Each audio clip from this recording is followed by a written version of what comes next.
Oh boy, Jimmy Ricketts, it is your favorite Nintendo news podcast returning on a beautiful Wednesday, April 26th.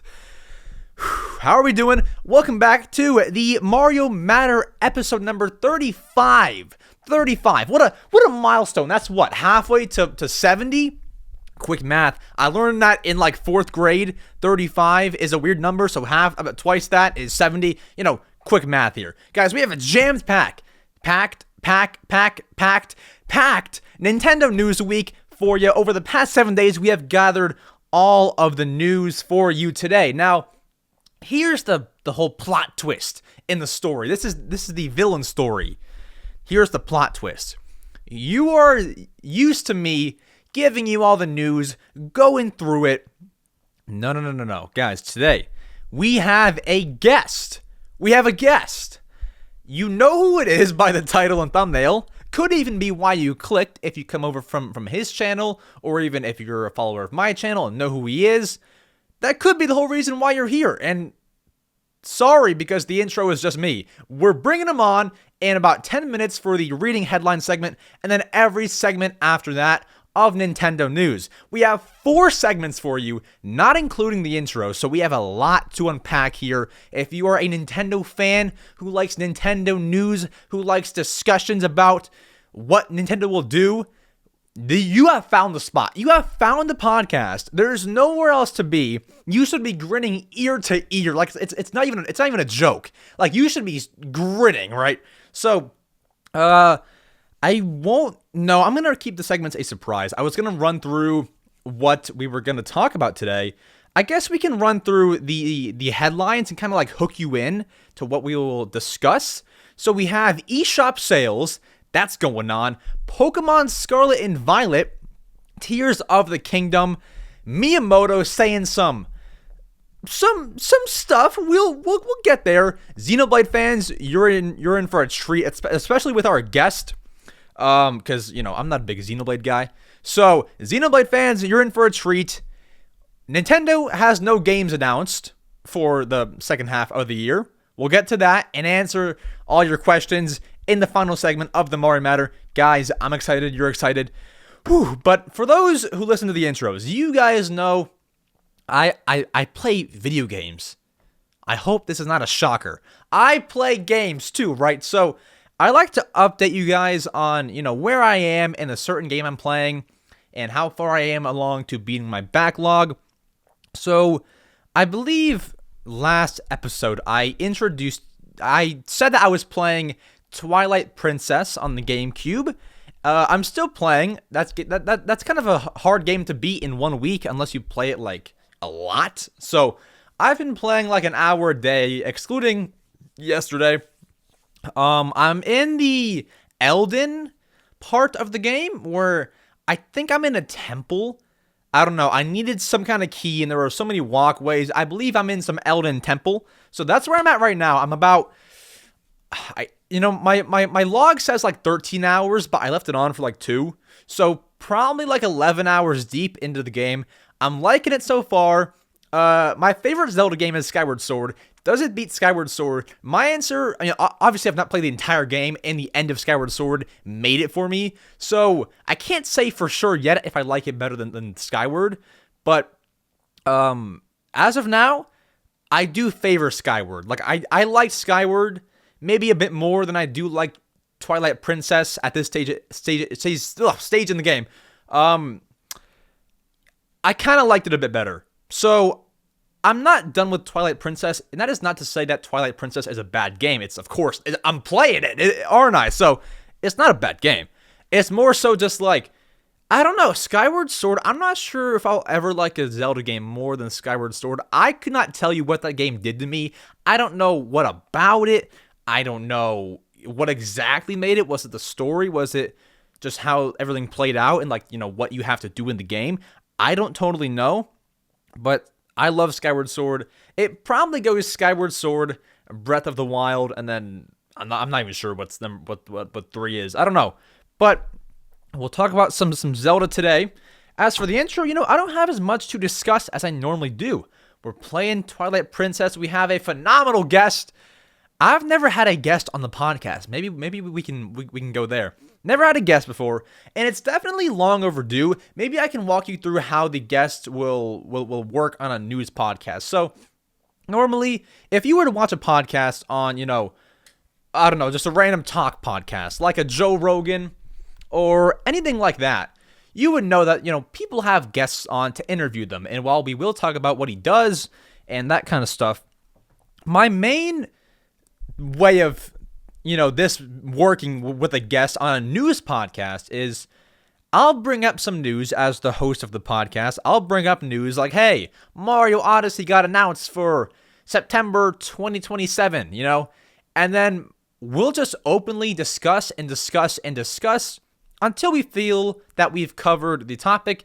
Then we'll move on to the next piece of news. Like, that's kind of how I feel we would do it on a news podcast, because, you can't.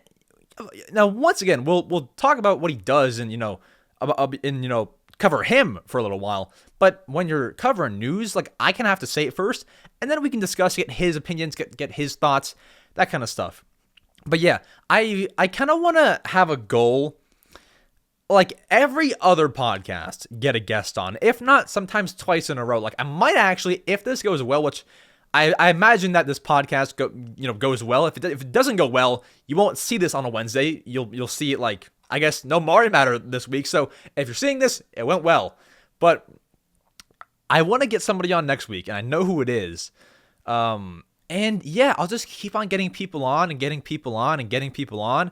And I think it'll be really, really fun. Because the thing is, there's always news. And like, some of these people that I want to get on have already been on these like interview podcasts. Like, who are you? What do you do? What's your background? That's really cool. And that's great to humanize these people, all right? But how about getting their opinions on what you love to watch them talk about?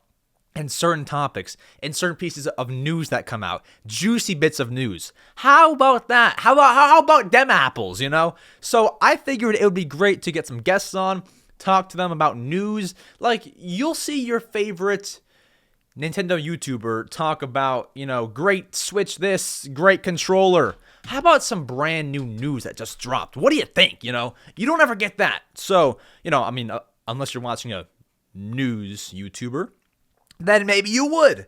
But we should still even get some news YouTubers on. I want to get somebody on next week. I'll try my best. We will see if we can get them on or not. If not, maybe I can find somebody else. I don't know. We're going to see. We are going to see. But yes, as I said, jam-packed news day. I'm excited to speak to our guest. We're almost there. I'm stalling the intro a bit longer. No, I just like to talk. I talk and I talk and I... That's why I have a podcast. I talk and I talk and I talk to you and, all this kind of stuff. But let me know in the live chat, because this is going to be a premiered episode, as should all of them be premiered going forward. I think I'm going to start premiering them, because I live premiered my last Mario Matter podcast, and I think people enjoyed it more because they could like live chat and talk while this podcast is going on. Now, I will say, if you're watching the premiere right now, I'm not in the chatting like I normally am for my premieres, and I never will be, because it conflicts. On Wednesday at 4 p.m. Eastern time, which is when the podcast is posted and premiering, I'm busy. I'm getting ready for my boxing and kickboxing classes, and I can't chat at the same time as I'm punching someone in the face. Like, I can't do that, right? So I can't chat during podcasts, but it also would be kind of a stretch, because to sit through like a 2-hour or so podcast of me, like, it's kind of hard to do, and chat just like for 2 hours, just be chatting. It's not weird, because like, you guys are watching the podcast. Like, if I was watching my favorite TV program and there was a live chat, I would do it too for 2 hours. But like, I've already seen it. I know what I'm gonna say in the podcast. Like, it doesn't make as much sense for me to chat in it. So anyways, for those in the live premiere, you probably hate me right now. Get to the guest. Get to the guest. Okay, fine. Let's go ahead. Let's bring on our guest, which will be in like half an hour as of me right now. It's 1:30. He comes on at 2. But for you, it'll be a few seconds. Let's bring on our guest and get to the reading headline segment. Introduce the guest. Read all the news. I'm excited. You're excited. let's go ahead. Let's do it. 4 segments. Here we go. Alrighty, reading headline segment. You are used to me just doing this, but it is no longer just me. It is not. It is not. We actually have a guest, if you didn't hear me, during the intro, which you likely did. You know, we did an intro. You definitely heard it. But we have an intro for the reading headline segment, which I should have done during the intro, but an intro for our guest. I have written the intro. Testing on. Yes. Nice. I've written notes. This man, one of easily, and this is why I wanted to have him on, one of the hardest working people I've seen in the Nintendo space, uploading new Nintendo content pretty much every single day through videos, streams, and even sometimes YouTube shorts. In kickstarting a Nintendo podcast of his own very recently called the Nintendo Select podcast, if I do have that right. Along with that kind of content, he has a manga channel as well called Shonen Soup.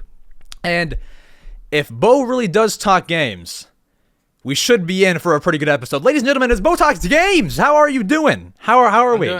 I'm doing good, thank you. It looks like you did your research. I did. You even do brought my up the research. manga channel. That's crazy. I brought up the manga channel indeed. I did. I went there because I think when I tried to DM you for the podcast, I saw it in your Twitter bio that you have a channel called Shonen Soup. So I did. Yeah, it's not my most active thing. I post like maybe once a month. Yeah. But yeah, other than that, I have BoTalksGames, which is my main channel for Nintendo stuff. I post literally every day. Yeah.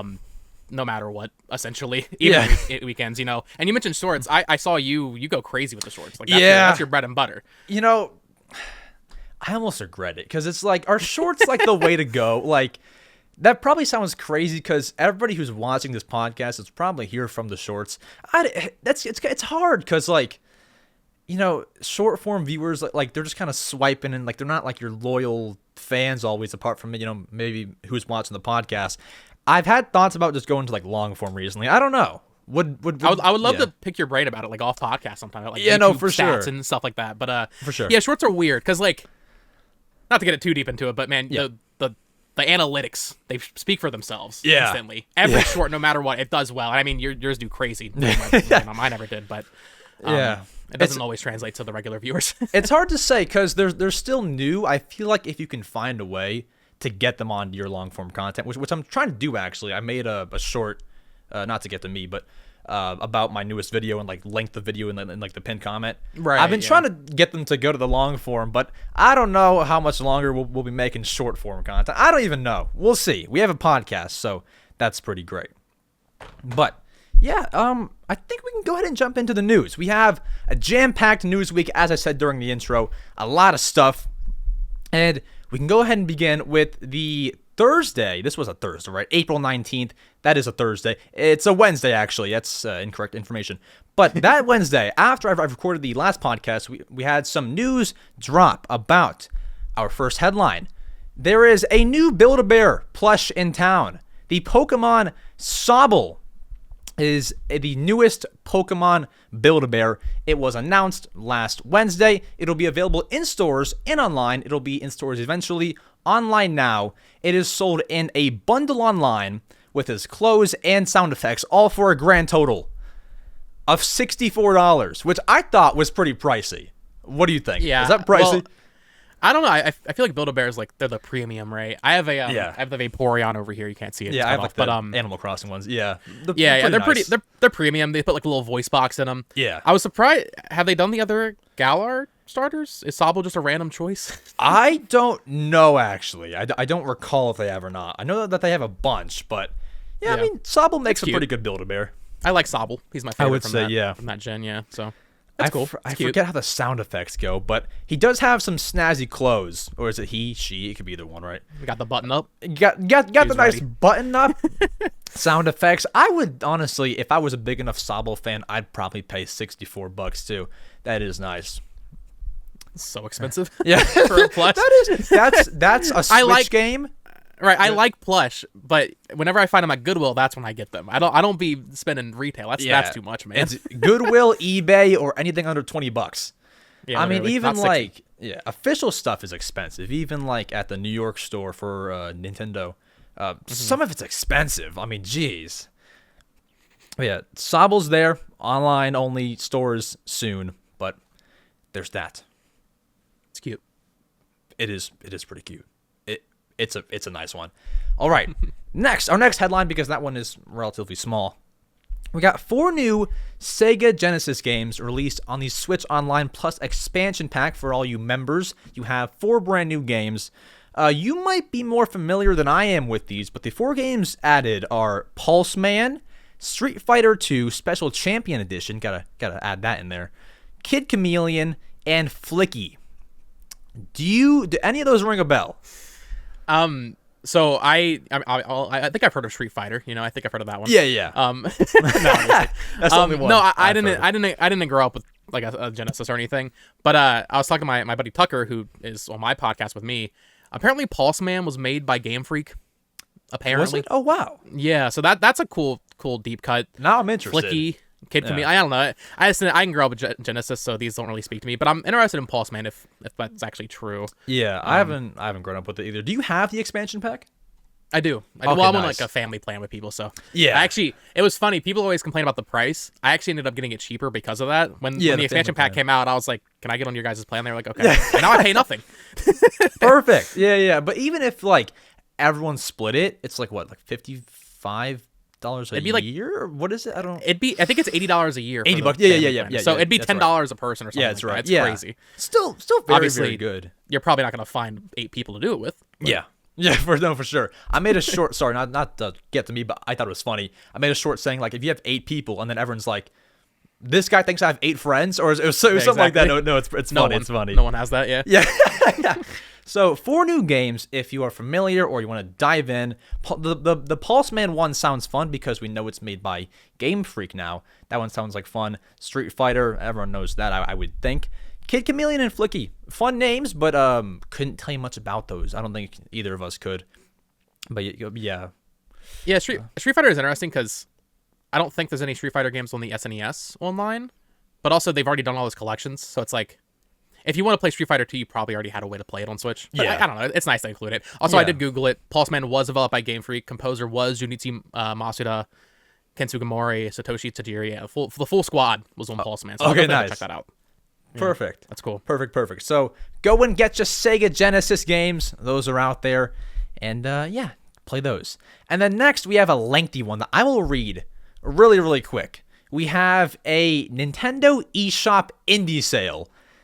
And they have chosen to bring out the big guns. They have brought every single indie game. Not all of them, but a dang lot of them. I'm going to read real fast. All these games are on sale until, I'm posting this April 26th, until tonight, April 27th, 12 a.m. Pacific time, 3 a.m. Eastern time. April 27th, these are all off sale. So if you're watching the podcast early, you're getting the exclusive. Alrighty. Here are all of the games on sale, and then we'll discuss them afterwards. A little to the left.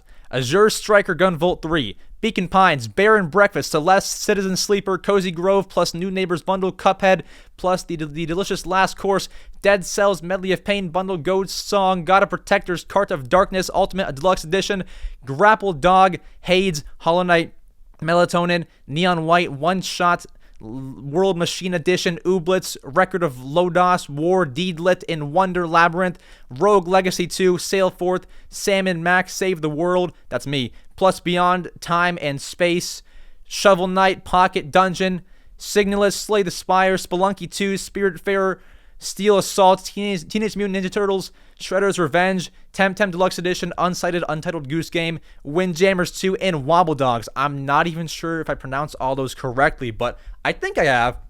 And those are all on sale. Are there any of the games in there that you would recommend, Bo? Looking through it, obviously Hades from Super. Oh, is it Hades? I said Hades. Hades. Wow. You said Hades. Yeah. Hades. I've never You haven't played heard of it. Hades. Definitely play Hades by the people that made Bastion and Transistor. Great game there, a little roguelike. Looking through, I've always wanted to try out Temtem. That's the Pokemon style, like MMO kind of game. Neon White's great. It's like a super fast-paced parkour action platformer. Looking through it, That's about it. I've always Zero Striker Gunvolt. I mean, those games are great. It's just Mega Man. I feel like Mega Man. What about you though? Are there anything here calling out to you? I do like Cozy Grove. I haven't played it too much, and I don't have it. I have it on Steam. Cozy Grove is fun. I remember it being compared to like Animal Crossing. It's pretty fun. It's different in its own ways, but cozy game either way. And then Ooblets. I've never played Ooblets, but I saw it in an indie world that might have been like over a year ago or something. And I've always wanted to try it. I heard it was good, but I've never actually tried it. Other than that, no, I don't think I've, Untitled Goose Game is fun. There's that, but I think apart from that, I haven't really played many of those or really heard of a bunch of them. Yeah, there's a lot here. Like, I mean, Shovel Knight Pocket Dungeon, it's just Shovel Knight puzzle game. It's pretty fun. Yeah. Slay the Spire, I always want to try. That's another card game. There's so much variety on the eShop that it's overwhelming. I mean, this is just the stuff that's on sale. Yeah. And I will never play any of it because there's just not enough time. Even something like Hollow Knight, which I've, long since heard is fantastic. Yeah. I just haven't gotten around to it. I've always also heard that, I remember when Bear and Breakfast was in a indie world, and that looked cozy. That was a cozy kind of game. That looked cute. They all sound very nice. So if you think any of those sound great, they're all on sale for the next few hours. This is great news to report last week because as we post the podcast, you have hours until they're all not on sale. So if you have ever thought about getting these games, they have an indie sale running right now. Go get your games. But apart from that, our next topic. Pokemon Scarlet and Violet has gotten an update, but not the one that anybody wants. Okay, so this is just bug fixes. This is like, okay, so here's one fix. Fix the bug in Link battles where selecting swap in just before the selection timer reached 0 could fail to switch in the selected Pokemon and subsequently cause switching in the battle itself to act abnormally. So it's a bug fix update. It's not much. I mean, where's Pokemon Home? Yeah, exactly. This is the real question. Where's Pokemon Home? And then I haven't been following too closely. I have the game, but I haven't even beat it yet. They haven't really put out a gigantic performance patch, have they? I haven't played it in months. I think since December, but I think in February they released something that somewhat helped performance, but not to the extent that it needed to. Yeah. Yeah, no. So I mean, I don't know, maybe bug fixes does slightly help performance, but I don't know. People are just, where's Pokemon Home? It's almost, they said spring. We're getting to the end of spring now, or at least we're halfway through it. Yeah, ends in I think June or something. So maybe next month. Mid-June. Yeah. I would assume next month, but I think with past games, it was normally around March, April they release Home support. Yeah. And the good thing is that can be done in a tweet, hey, it's coming out this week or so. It can be done very very quick. They're not saving it for a direct. Yeah. Yeah. So that's a random Tuesday announcement. That's good. Could be whenever. Could be tomorrow. I mean, who knows? But Pokemon Home, I actually used it recently. I beat Pokemon X, which I should have done forever ago, but I just never really got to it. It is great. And I wanted to transfer my Pokemon, so I bought the $3 Pokemon Home or whatever, and so I buy it with the intent of transferring my Pokemon X, team to Scarlet and Violet one day, and I stopped myself right before doing it. I wanted to keep them all there. I don't know why. So I wasted $3, transferred everybody that I didn't care about, and it was unfortunate. So I have the Pokemon Home thing. I don't know. How often do you use it? I feel like it's not I don't use it that often. I get what you're saying though. I did the same thing where I transferred all my Pokemon from Black and White, Diamond and Pearl. All of them are currently in Pokemon Home from when I was a kid. But at the same time, it's kind of sad now because when I go back to those save files, they're just deserted. Yeah. They're just not, I don't there's not going to be very many use cases where I want to go back to Pokemon X without starting just a whole new file. Yeah. But at the same time, it'd be nice to have the option. But by transferring everything, you're just, that save file's dead. Yeah, you essentially killed it. What had scared me was when you transfer them, and I didn't think that that you could do this, but when it said it really hit me that they can't get transferred back. I was like, oh shoot, I should just keep them in here, just so I can always come back and use those guys. So yeah, Pokemon Home, we need that update soon for Scarlet and Violet. Not to butt in here. There is something you didn't add to this list of news. Oh boy. There actually was a new Pokemon revealed. Oh snap. For the anime. I saw this. I saw this. We don't have a name for it. I just wanted to bring it up real quick in case you forgot. In the first episode of the Pokemon Horizons anime that aired in Japan like last week, they showed what we could assume is the pre-evolved form of, I think it's Tropagos, the new legendary Tropagos. Okay. Yeah, that was revealed as part of the new DLC for Scarlet and Violet. They revealed like a baby version of it. Okay, perfect. Nothing crazy, but yeah, I just wanted to include it because that is new Pokemon. It's a big deal. Yeah, no, for sure, definitely. If I'm missing anything, I actually I forgot to add it on your document. I ripped some news for Zelda right from your video yesterday that we will get into. Awesome. I will credit you once we get there. But yeah, I totally ripped it. And yeah, we will definitely credit you though. And so there is the Pokemon Scarlet and Violet 1.3.0 update. Hopefully next update we get, some nice performance or Pokemon Home supports. I think performance is a pipe dream at this point. Yeah, I don't think it's happening, but who knows? Save it for the next game. Save the performance points for the next game. Yeah, just save it. Yeah. All right, and then April 20th, not much news, but we did get Legend of Zelda Tears of the Kingdom Japanese commercials released on, of course, the Japanese channel. And in those trailers, we had a couple new scenes, but it wasn't really much. Like, we had seen most of it. We had seen the scenes, but there were a few new things, but not very much. My favorite part, and the highlight for me of the trailer, and I'll get to you in a second, was at the end.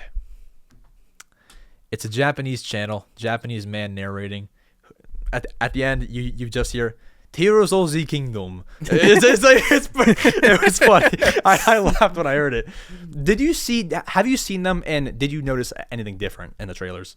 I think I saw the ones you're talking about. So there was the one that was basically, it was just a commercial, like you said. Yeah. There was like literally maybe 3 frames of new footage. Like it was enough for me not even make a video about it. Mm-hmm. There was one specific shot that people were talking about with the like the desert area where it looks like it's completely sunken in now. Compared to Breath of the Wild. We had seen in the last trailer that there's like these sinkholes in the Arbiter's Grounds now. I don't know. Are you a big Zelda nerd? Do you know what really. Arbiter's Grounds is? No. Sure. Anyway, people that know Zelda will understand what I'm saying. Anyway, the sand area is very different now, basically, is what that commercial showed. But other than that, there wasn't much. And then there was also I don't know if you saw this one. There was like a sing-along trailer. Oh, with, yeah, Japanese pop music playing. That was cute. Yeah. There were some new weapon fusions in there, like a shroom on a spear. Yeah. I don't know what you would do with a shroom on a spear, but it's still funny. What did you think of the trailer a few weeks ago, the third one, the final one? That was good. That's the trailer we've been waiting for. Yeah. Everybody always talks about the Switch presentation 2017 Breath of the Wild trailer. I don't know if it was that good. I don't know if it was that hype, because at that point, Breath of the Wild was still unknown, whereas Tears of the Kingdom inherently is known because it's a sequel to Breath of the Wild. But it was still really hype. We got presumably the Zonai. We got a lot of story stuff there. Yeah. And the new abilities that was from the gameplay demonstration from Aonuma even further back, but it's looking good, man. I'm excited for this game. It does look very, very good. May 12th, that is... I have a widget on my phone. I believe it's 17 days away, 16 days away. Man, that sounds right. Who wants to do math on a Wednesday or a Tuesday for us? No, but I'm excited for the game. May 12th, go pre-order. I don't think... They're actually doing a midnight release in New York at the store for Nintendo. They're doing their midnight release. You can actually, if you've not already, you can, I believe, if you get there first, or if you're lucky, you can get a collector's edition. They'll have those in stock, or you can just get the game, get out of there real quick, and go play Tears of the Kingdom. I've always wanted to one day be the first in line for something. I'm hoping for the next Animal Crossing game. I'm an Animal Crossing nerd, if you don't know. Okay. I'm hoping for that. See what's his name? Blathers. On your mic, yeah. Wait, is it somewhere back here? On your mic. Oh yes. Sorry, I knew I had him somewhere. I knew I had him somewhere. I was wondering where he was. Yeah. Would there be? It's a lawnmower. Would there be any game that you would wait, to get at 12 a.m.? What game would that be? Just a midnight release? Yeah. I mean, I've done that before. I've waited in line at Best Buy for like graphics cards before. Oh yeah. But specifically, the longest I waited in line, well, it was actually a graphics card, but for a video game, it was for the Switch pre-order. Oh dang. I was talking about my friend about this a couple days ago. I was 16 years old when that pre-order went up. Wow. And I had no money. So I took every damn 3DS game I had to that GameStop, and I sold them all. And I regret it so much. But it let me get the Switch, and I waited in the cold for like probably 7 hours. Yeah. Because it was the day after the Switch presentation. So I just stayed up. I was just up all night. And then I was like, Grandma, can we go? And she was like, okay. That's sick. No, So I've definitely waited before. Yeah. No, I almost went to the whole Switch thing, but I just didn't do it. So I went, because it was midnight, I had school the next day. And so I went the next morning, got it at Target, because Target's didn't open. But I have a similar experience. I feel like I shouldn't talk about me too much, but this is a podcast, and That's fine. We've never spoke before, actually. No, so. I've never talked to this man. No, so. for sure. I've never talked to this guy either. So Yeah. we probably should speak. I have a very similar experience about selling my games off to GameStop. I did it for the 2DS XL because, I would have got a 3DS XL, but everyone around me was like getting that. I wanted to be different because I didn't buy a 3DS XL, a new one, before the 2DS XL came out. So I sold a bunch of Wii games, I think some 3DS games, funny enough, to get a 3DS system. So I bought that, and now I regret it. I bought some of the games back. Like, I think, I'm trying to remember what I sold. I had a physical copy of New Leaf, Animal Crossing New Leaf, that I sold, even though I have it digital. I have like 3 copies now. So that's my favorite game of all time. So I have like 3 copies. That's never going to get sold again. But yeah, we have kids. Don't sell your games in exchange for. Well, maybe if you're going to buy a Switch. See, like, that's more worth it than a 2DS XL. Right. Well, here's the thing, right? When you're a kid and you can't get money, you're like, well, I want the new thing. Yeah. So, like, at the same time, I regret selling stuff. Even worse than selling 3DS games for the Switch. I sold all my GameCube stuff for a 3DS when I was 10. Oh, gosh. Even worse, because those are super expensive now, yeah. Right? But I don't know. If you're young and you just want the new thing, I don't really blame you. Yeah, no, it makes sense. Just know you'll regret it in 10 years. Yeah, and it, we can't really blame younger selves because it feels right at the time. It feels right. You're like, I don't need these games, and then in 5 years, you're like, but you dang. need that Switch. Yeah, you need that 3DS XL. That you need. So sometimes it's almost like a loan, assuming that the price of what you're selling doesn't go up. It's kind of like, you're selling the games. Buy it back when you get a job, yeah. Yeah. It's kind of like a video game loan. But yeah, don't sell your games. Tears of the Kingdom, May 12th. Get your copies. Next, April 21st, I saw that you have this game. This is such a good podcast. Yes, because I'm not a Nintendo noob. I know a lot of stuff, but everything today is what I do not know. Advance Wars 1+2 Reboot Camp has released. This is another series I've not touched. This is like one of the 3. Xenoblade, which is today, Advance Wars, and Fire Emblem maybe. I don't know. I haven't touched these. So, I heard this game was like, it should have come out a while ago. Was it delayed or something? Like, was it late? Right. So, yeah, the game finally came out after being delayed a year and a half. Oh, boy. So, originally, it was supposed to come out, I think it was December 3rd, 2021. Wow. That's a while ago. That was a long time ago. It got pushed to, I think it was like April 16th, 2022 at that point. Then because of real world events, Nintendo was like, it's not cool to release this, so they just delayed it, and then it came out a full year later. Dang. So it's crazy because I've made videos about this. People have talked about this. Nintendo just sits on games. They just sit on finished games for years, and that's so funny. Like Fire Emblem Engage, great example. The rumors are that game was done in 2021 as well, and that just came out. I saw that. So yeah, Advance Wars, really troubled release pattern there. It's not funny, but similarly in line with the original release. Actually came out the week that 9/11 happened. So the series has had a very troubled path, basically. Also, random fact, it doesn't even come out in Japan. This game does not come out in Japan. What? Which is crazy. I think it's the only first-party Nintendo game that just does not release in Japan. Dang. More so, and we can talk about we'll get to the Xenoblade stuff later on. Yeah. The fact that they released it the same week as a major expansion for Xenoblade and also 2 or 3 weeks before Zelda, it just feels like they don't care. Yeah, let's just put it out there. Yeah, at a certain point, they were just like, yeah, put whatever. it out there. Yeah, about them like sitting on games. I think Metroid Prime they had sat on too, the remastered one. I saw that was sat on for a while, and so I want to actually discuss later if we think that they're sitting on any more games. We'll get to that not next segment, but the one after that. I feel like they're sitting on a lot of stuff.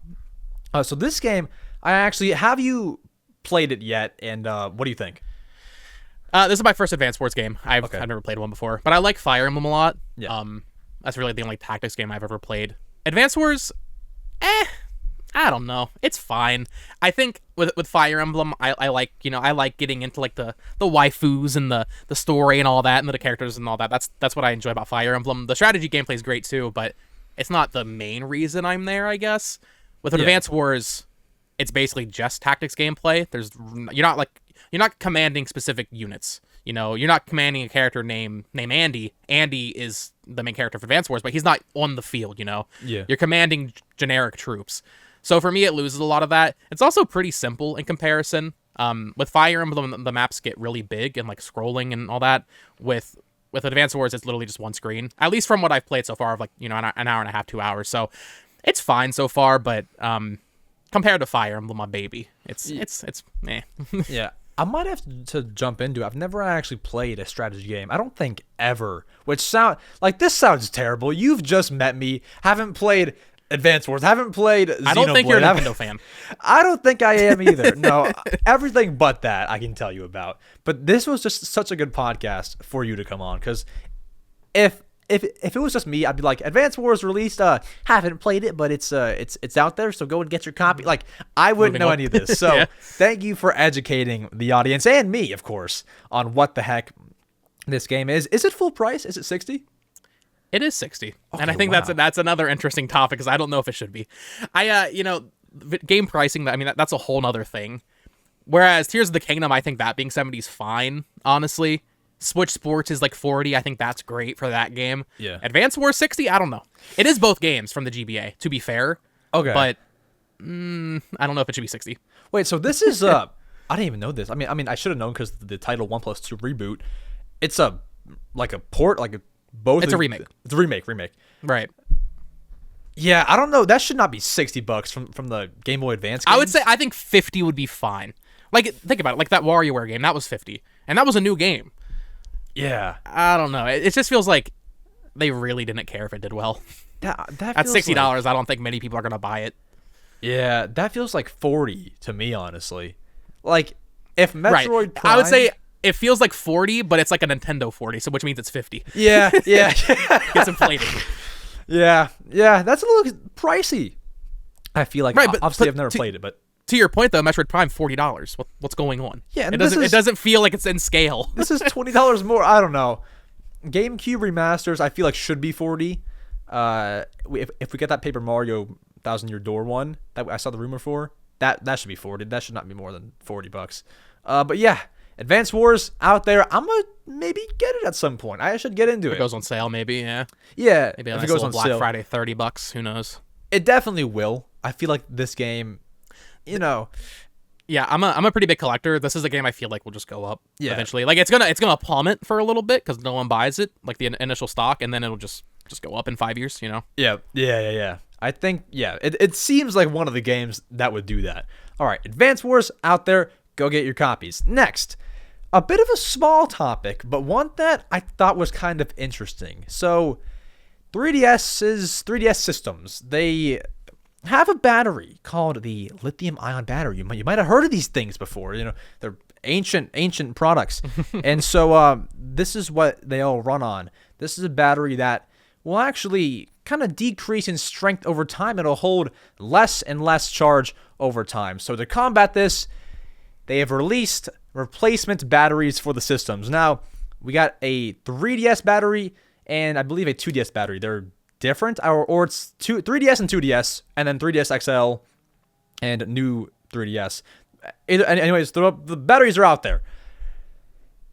And then they sold out immediately.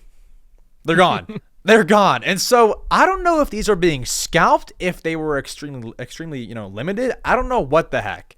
But at this point in time, my 3DSs or my 3DS, my 2DS XL is doing fine. 2DS can't even hold like an hour of charge. Are your systems surviving? Because I know that you have like a few, don't you? Yeah, I think one of each model, except for maybe I don't have the small new 3DS anymore. That's actually what I sold to GameStop for the Switch. Back in 2017.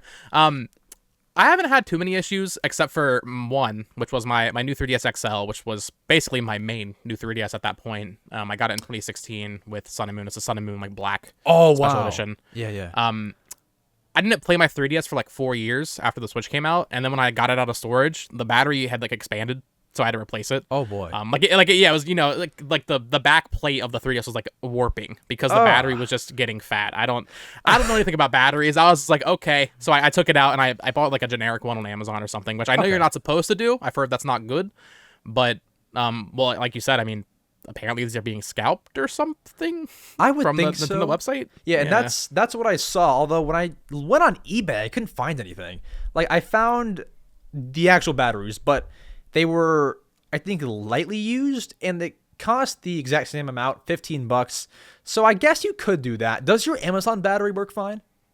Yeah, I haven't had any issues with it, and it's been like probably 2 years maybe since I put that in there, so it's fine. Same thing with my my Wii U gamepad. That's also a generic Amazon battery, and that was fine too. So those should probably be okay. You know, as long as they have good reviews and stuff, you know, it should probably be fine. So last resort, you probably could go to an Amazon third party, but we'll see if these come back in stock. If they do, we'll let you know. But definitely get these while you can, because 3DS batteries, you know, they don't last forever. So it's definitely weird to see Nintendo just restock them. Yeah, on that a is random, you know, what was it, like a Monday? Yeah. that was weird. So I saw that and I just didn't know what I was looking at until I looked into it. And then there's new batteries. So get those if you see them come back in stock. Twitter accounts will let you know. We can say notably, I think Wario64 is one of them. Nintendo, they always tweet out, you know, whatever the heck is limited, the links for them, and you can go get those. So those will hopefully be back in stock eventually, because they're gonna be in need forever. Like as time goes on, you know, these batteries aren't getting any stronger. Right. Yeah, I don't know. So maybe they'll restock them. If not, Amazon is the way. Next, I'm not sure if you can call this news, but on April 22nd, we got a Miyamoto interview with some quotes released. I'll go ahead and read these quotes. They have to do with the Nintendo movies. Miyamoto was asked, about whether they would make another movie. He said, yes, quote, would definitely make another movie. He would definitely make another movie. This is via Nikkei. Nikkei is, I believe, how you pronounce this outlet. Mm-hmm. And then he also said, quote, Nintendo is like a talent agency. We have plenty of other entertainers. There are many possible ways we could go, such as using characters that would be fit for movies or very well-known characters. Now, I want to ask, because we haven't spoke, what would you rate the Mario movie? As a Nintendo fan or as a movie viewer? As a Nintendo fan, it's a 10. Yes. As a critical view of the movie, like a 7. Like, it's fine. Yeah, I would say the same. As a fan, yeah, probably a 10. I gave it I think a 7.8 as like a movie. Right. But for me, it was hard to explain exactly why. Like, I'm not sure. It just didn't feel like a 10. I don't know. There wasn't a plot. Yeah, that's probably it. It was very simple. I mean, when they announced this Mario movie, like 7 years ago, it was literally just they save the kingdom from Bowser. Yeah, that's kind of like how everything is, honestly. That's like how all the Miyamoto effect. People like to call it the no story. So, my biggest complaint was that Luigi was kidnapped and he didn't get enough screen time. I think that's one of the reasons. That's like part of the knockoff from 10 to 7.8. I didn't like how Luigi was gone the whole time. So I definitely want to see more of him in the second movie. Are there any other characters, and I might have a good idea, that you would want to see in the sequel? See in the sequel? Well, I mean, don't want to spoil anything, but we pretty much know Yoshi's going to be important. Yes. In the next one, which I was really disappointed too with the movie when I saw they did like the really cool shot of all the Yoshis on what we can assume is Yoshi Island when they're like exploring. Yeah. And then we don't see Yoshi, and I was like, what? Yeah. It's freaking Yoshi. But in terms of other Mario characters, I mean, I want them to get crazy with it. Luigi's Mansion is my favorite game of all time. Dang. So like, give me EGAD, give me an EGAD reference. That'd be cool. Little Yeah. scientist. EGAD What about you? would be cool. For Mario characters, we can get into like Nintendo as a whole in a bit, but for me, probably just apart from Yoshi, probably just the main Wario and Waluigi. I feel like we need them in there somehow. yeah, them, Rosalina also, and Daisy. I mean, Yes. these are obvious picks. And then for more of like obscure characters, I'm not sure if I'd call them obscure, like not as obscure as EGAD, but I want to see Spike in there, not Foreman Spike, like Spike from Mario Party or whatever. Yeah. Not from Mario Party, but that's where I kind of He's remember in there, him. Yeah, right? yeah, he's in there. I want to see him, and I thought for a while until I did my research that Foreman Spike was Spike, and I was so excited. Until I, looked up who is voicing who, it says Foreman Spike. I'm like, oh gosh. I remember when they announced the voice cast for this game in that direct, like 2 years ago, and for some reason they had a voice for Spike, and everybody was like, wait, why is Spike in this movie? Because it's just like a random enemy. Because I didn't know there was a character in Wrecking Crew named Spike. No one did. I didn't either until I researched him, and then his name changed. The whole Wikipedia page is different now. So. Yeah. This movie made him a character, basically. That It isn't did. the villain, which is weird. Yeah, no one played Wrecking Crew, but no, one of his only lines was one of my favorite. It's the stupid Mario brother, or whatever he said. It's the stupid Mario brothers. I don't know why. Something about it was kind of funny.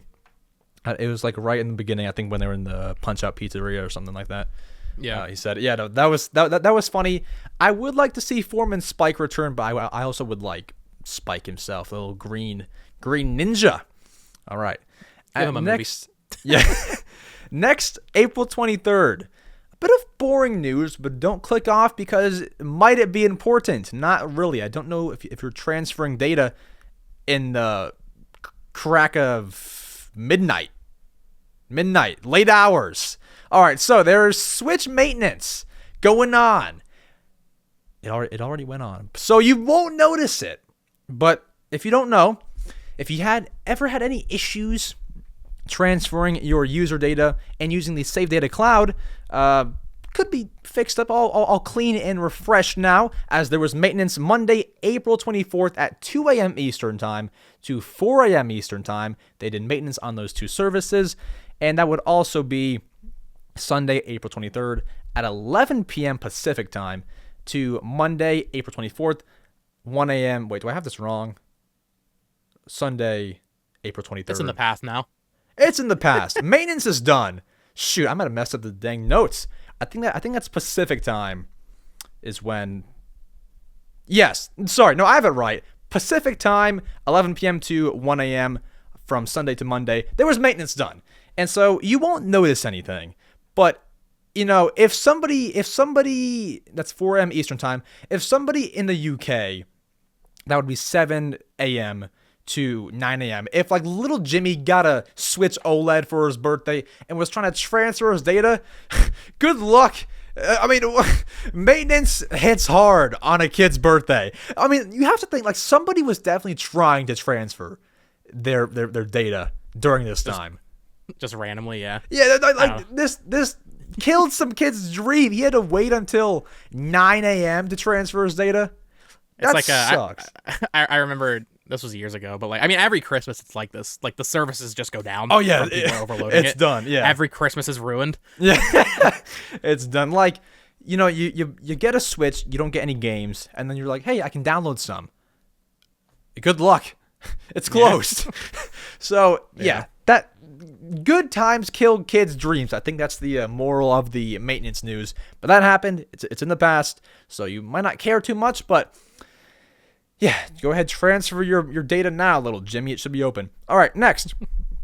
Actually, pretty big news. The Super Mario Bros. Movie, as of April 23rd, I've not seen an update since, has reached $871 million worldwide. That's a lot. Now, here's my thing. And maybe, this is for every movie. I don't know. I went to go see the Mario movie 2 weeks ago. It was the day that the third Zelda trailer came out. Theater's empty. Like, nobody saw the Mario movie that day. It's totally empty. And I posted on Twitter, I took a picture of like all of like the empty seats and said all my homies showed up to see the Mario movie. Like, no one was there. And so, do you know if people are still watching the dang Mario movie where you are? What time of day did you go see it? I went. That's a key factor it was like here. it was like prime. It was like 6 p.m., which it could be dinner time. But I feel like everyone's out of school. Maybe it's more like it's kids, so like their parents are taking them on the weekend kind of thing. Yeah. I saw it on opening day, and obviously it was completely sold out. Like, it was packed. Yeah, it was packed. But I mean, just from like family members and stuff, people are still talking about it in my circles. Yeah. Although it's definitely dying down, but box office wise, it feels like it's only increasing rapidly. Yeah, no, for sure. The movie is not even out in Japan yet, which is going to be huge. Yeah, it's Mario. Sure. That'll be big. So it's definitely going to hit 1 billion. Yeah, and, for sure. I mean, it's already what? It's the highest grossing video game movie. It was the biggest opening for any animated movie of all time. I don't know. I'm not a movie box office, analyst, but I feel like this could end up becoming the biggest animated movie of all time at this rate, right? It could, yeah. I think it's competing with Frozen. Yeah, Frozen 2. Yep. Yeah. I think like it's competing with that or something like that. Yeah. Wait, it's 1.4? I think Frozen's at 1.4 billion. Yeah. Oh, it's gonna pass that. I think after it hits Japan. I don't know. I feel like it's gonna slow. Well, Japan's not that big technically. Maybe. I don't know. We'll have to wait and see. Yeah. We'll see. Yeah, maybe. Oh boy. Now I'm kind of hoping that it actually does. We'll see. But either way, it is doing really, really good. So, Mario movie, if you've not somehow, some way seen it, go and see it. And if you haven't seen it, it'll be out on DVD, Netflix, all that this year. Also on Peacock, I believe, third quarter of this year. So, you'll be able to see it one way or the other. Moving on to April 24th. Zelda news and Zelda news only. We got a new Tears of the Kingdom commercial. Now, this commercial, I believe, as you know, was leaked about maybe, was it like a week before it released? Like a week and a half? It was like a week ago, yeah. Yeah. So this was leaked. I watched it. We couldn't talk about it or like, really like show it, I guess, on our videos. So just because, they're striking people down. They striked me. Oh, did they actually? I didn't even show it and they striked me. Yeah. Oh, what? Wait. Yeah, I didn't know they could do that. How did you get striked? So what happened was, the commercial popped up on Reddit, right? Yeah, I saw that, yeah. I didn't show it in my video or anything. I just talked about the details in the leak. I just showed regular Tears of the Kingdom trailers that we've seen before officially. Mm-hmm. And I linked to the Reddit post in my description. I guess you can't do that. I feel like that's a new thing I have not heard of, though. I don't know, because I saw I think somebody else make a video. Game Explain put it in the description. Yeah, so that and they removed it. So I guess the legal team got to them too, because dude, literally I woke up, I saw I had a strike on my channel. I was like, bro, what? And then I checked my email and it was just like Nintendo legal team, and I was like, that's crazy. What have I done? That's a scary email. I got it removed. It's gone. It's gone. Nice. But yeah, dude, I was like, what the hell? Wait, sorry, go ahead. Yeah. No, but yeah, the trailer's officially released now, or the commercial, so we can talk about it. Wait, how does that work? So I've never actually gotten a strike. When you get a strike, like how did you like remove it? Do you just like take down the video, or like how does that work? No, do not delete the video. Okay. They take it down for you. You can't even view it yourself at that point. Oh wow. It's weird, yeah. I had this happen with Bayonetta 3 also, because I got that game early, just local retailer kind of thing. Yeah. And I posted, I knew I was playing with fire in that situation, so I was kind of testing the limits. They obviously strike me after like a day or two. Dang. But you have to like file a dispute through YouTube. What I did was I actually just emailed the same legal email that emailed me. I emailed them every day for like a week. And then eventually they replied saying, hey, if you remove the link from the description, we'll take it down. And they immediately did it. Oh, wow. But it was weird. Oh, well, that's pretty cool. I mean, it's not cool that, you got a strike. Right, well, it sucks because the video was doing pretty well, too. And, I mean, when that happens, any momentum is gone. Yeah. Especially with, like, a news video like that. It's not going to get views when it comes back. I mean, I don't really... I was just happy to get the strike gone, removed. I don't... For sure. The video's whatever at that point. Yeah, that's scary. Dude, the Nintendo ninjas do not mess around. They be lurking. That's crazy. I feel like they're on, like... I also got Pokemon Scarlet and Violet early, and I didn't do anything, like, dangerous with that. Damn. But I feel like with Tears of the Kingdom especially, they're like on something. They are so scared of anything leaking, it feels like. For sure. Bro, a Reddit link in the description. Are you serious? That's bad. That was enough to make them go crazy. Do you have like a plug? Like, are you getting Tears of the Kingdom early, or like what's happening? Like, you got I saw you got Xenoblade early.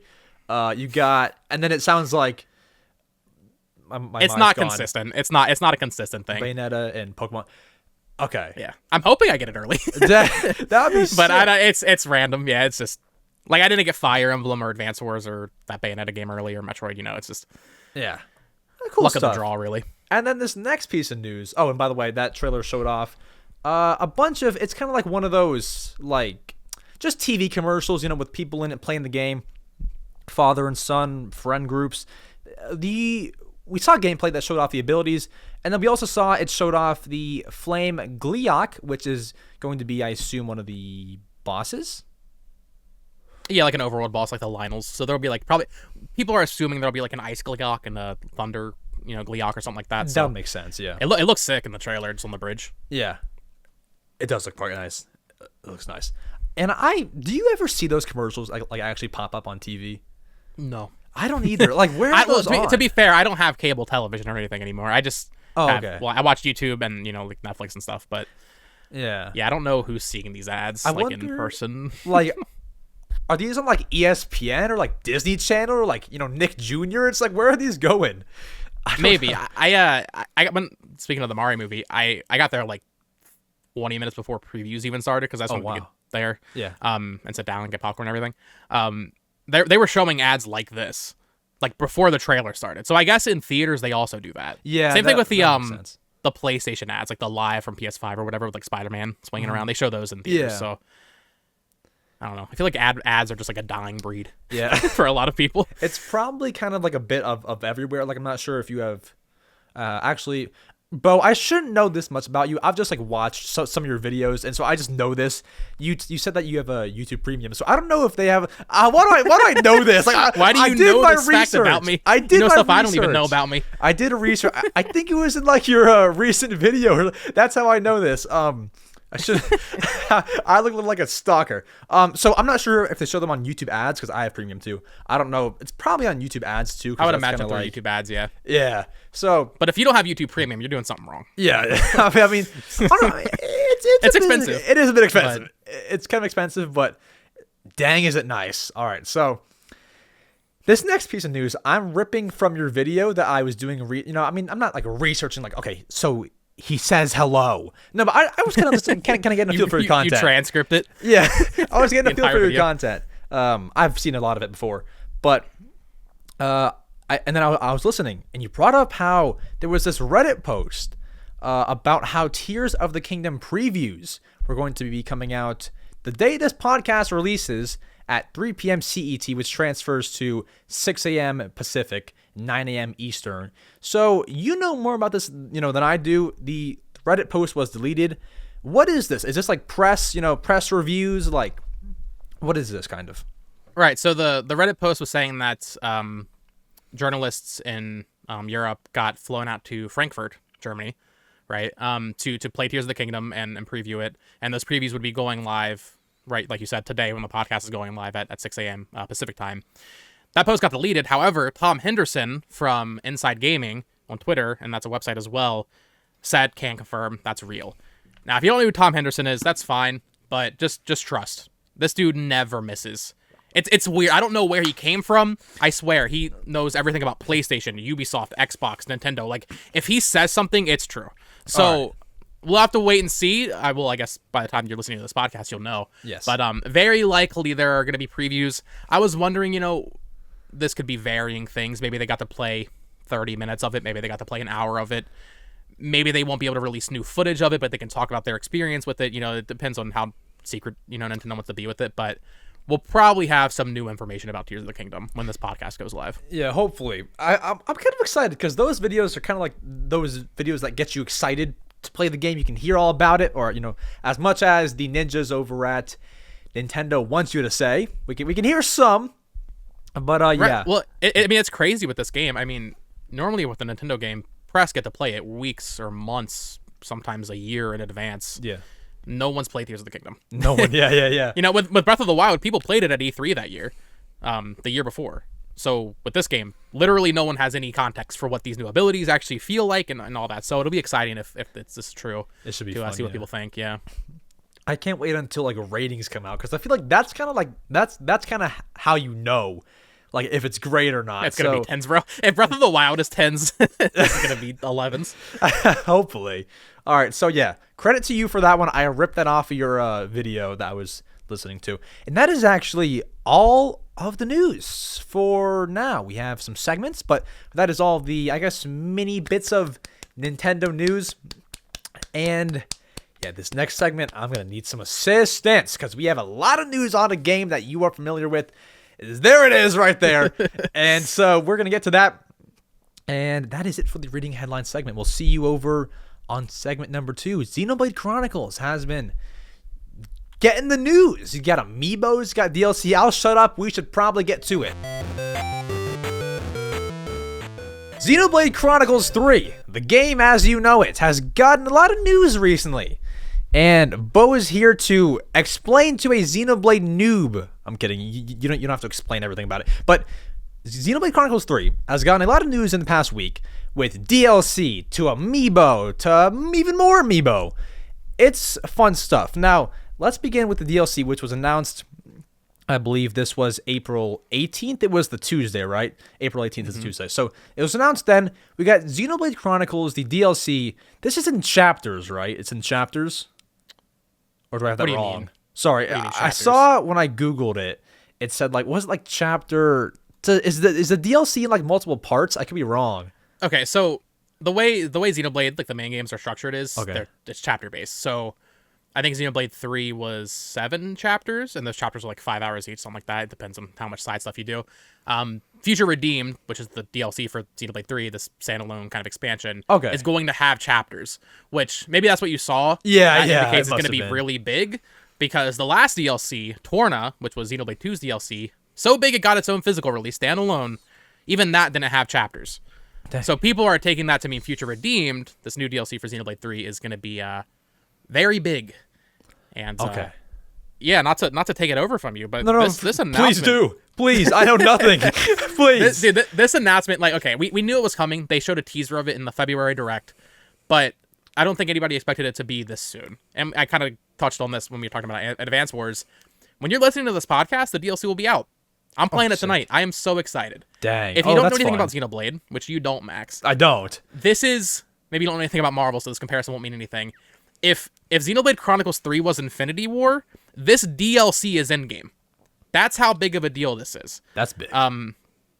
The director or CEO of Monolith Soft, the developer, I can't remember his name. I feel like a fake fan right now. Of course, they did Xenogears on PS1, and then they did Xenosaga. And basically his dream was always to make a story spanning 6 games. These DLCs are so big that they're essentially games.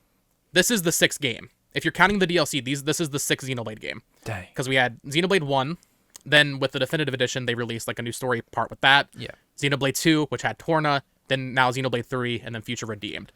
It's DLC in like the loosest sense. It's basically a new game. It will probably be 20 to 30 hours. Well, that's really, really cool, actually. I've never seen DLC that long. It's crazy. That is really cool. So yeah, I mean, as you put it, it's like a new game. That does sound kind of fun. It's a new save file, new party members. It's completely separate. Like, it's not... I was kind of disappointed because they didn't announce a physical copy, because I'm a collector. Whereas Torna, which was Xenoblade 2's DLC, that got its own physical copy. I'm hoping maybe later in the year they do that, you know? How does that work, like, physical DLC? Like, how does that work? I wouldn't know. So, Torna, the Xenoblade 2 DLC, right? It was sold and included in the expansion pass for Xenoblade 2, but it was so big that they just put it on a cartridge. You do not need Xenoblade 2 to play it.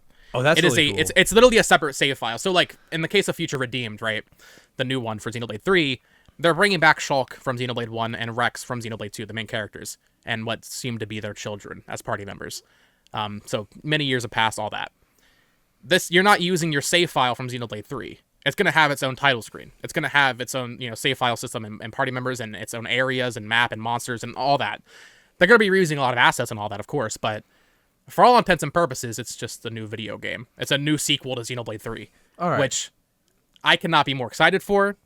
Before Xenoblade 3 got announced, my roommate's a big Xenoblade fan, and this is basically what we wanted Xenoblade 3 to be. Is like this culmination where Rex from Xenoblade 2 and Shulk from Xenoblade 1 kind of connect, and they're together, and you use them in your party. And dude, I'm geeking out right now. No, this is so good. This is great. This is great. It looks so good. Tell me all about it. No, this is sick. Yeah, I mean, it's just surreal to see it finally ending. Because, like I said, he planned to have this, 6-game saga with Xenogears. Couldn't do it because Squaresoft kicked him out. Oh, wow. Then couldn't do it with Bandai Namco because Xenosaga flopped. I did it flop, but he just, it didn't get to that point. But with the backing of Nintendo, giving them the budget to just make as many Xenoblade games as they want, you know literally nothing about Xenoblade. So I don't want to sound like an insane person. Yeah. The Xenoblade games aren't inherently connected. You can play Xenoblade 2 without playing Xenoblade 1, and you can play Xenoblade 3 without playing those. Oh wow. But they are connected though. Okay. So you could play them, but you probably shouldn't. If I were to begin and I have access to Xenoblade 1, say that I do. I don't, but should I start there or should I start with 3? Just jump into it. Xenoblade 1 is my least favorite, to be completely honest, and I know that's not a popular opinion. But I would say you probably should, just from a narrative standpoint. Like I said, they are all standalone, but there are slight things that do connect. At the end of Xenoblade 2, no spoilers, but stuff happens, and it's like, okay, if you played Xenoblade 1, you're going to understand this a little bit better. You don't need to play X. X does not matter. Okay, so it's kind of like Zelda. It's like if you've played the previous ones, you might pick up on some things, but you don't have to. Yeah, it's more than that though. But yeah, it's kind of like it's. I'm trying to think of an example. There's really nothing quite like this. I was gonna say more like Final Fantasy almost, but Final Fantasy doesn't really like. It has like the same franchise DNA, right? Of like the 4 crystals and like a black mage. Yeah. Like I said, I think Endgame is a better comparison. It's like the culmination of everything, man. Okay. And this is extremely exciting. And I mean, we're going to talk about this in the next segment about their plans for the second half. This quick release from announcement to release is insane. A week? That is pretty quick. Like I know it's DLC. I know it's technically DLC. But to give a week's notice for what will probably be a 20 to 30 hour game is insane. Yeah, that is pretty quick for the folks at Nintendo. Like for any other DLC, it takes like a month. Like, I'm an Animal Crossing nerd. For the Animal Crossing DLC, well, you just get nothing. Actually, the Animal Crossing DLC actually took 15 days, actually, or a little over that. So that was kind of quick. But still, like a week is actually like pretty quick for DLC that, as you said, 25, 30 hours. Like that's a lot. Yeah, that's a lot for a week's notice. So you got your DLC. Sounds like it's bigger than I thought it was. It's way bigger. I'm having a good time tonight. Yeah, no, for sure. That sounds like fun. You're doing the podcast, and then what? It's 6 p.m. for you. 6 p.m. it drops. Yeah. Dang, I thought it was last night, dude. I was so sad when I found out. Oh, that sucks. They announced it for Tuesday, and my brain was like, oh, that means 9 p.m. the previous night. But I guess DLC releases differently. Oh. Yeah. Oh, that sucks. Had to wait an extra day. Oh god. Okay, well, good thing you can play it tonight, hopefully. So yeah, that'll be out there. If you're watching the podcast, it is already out. Go and get it if you are a Xenoblade fan, because you should be probably like it.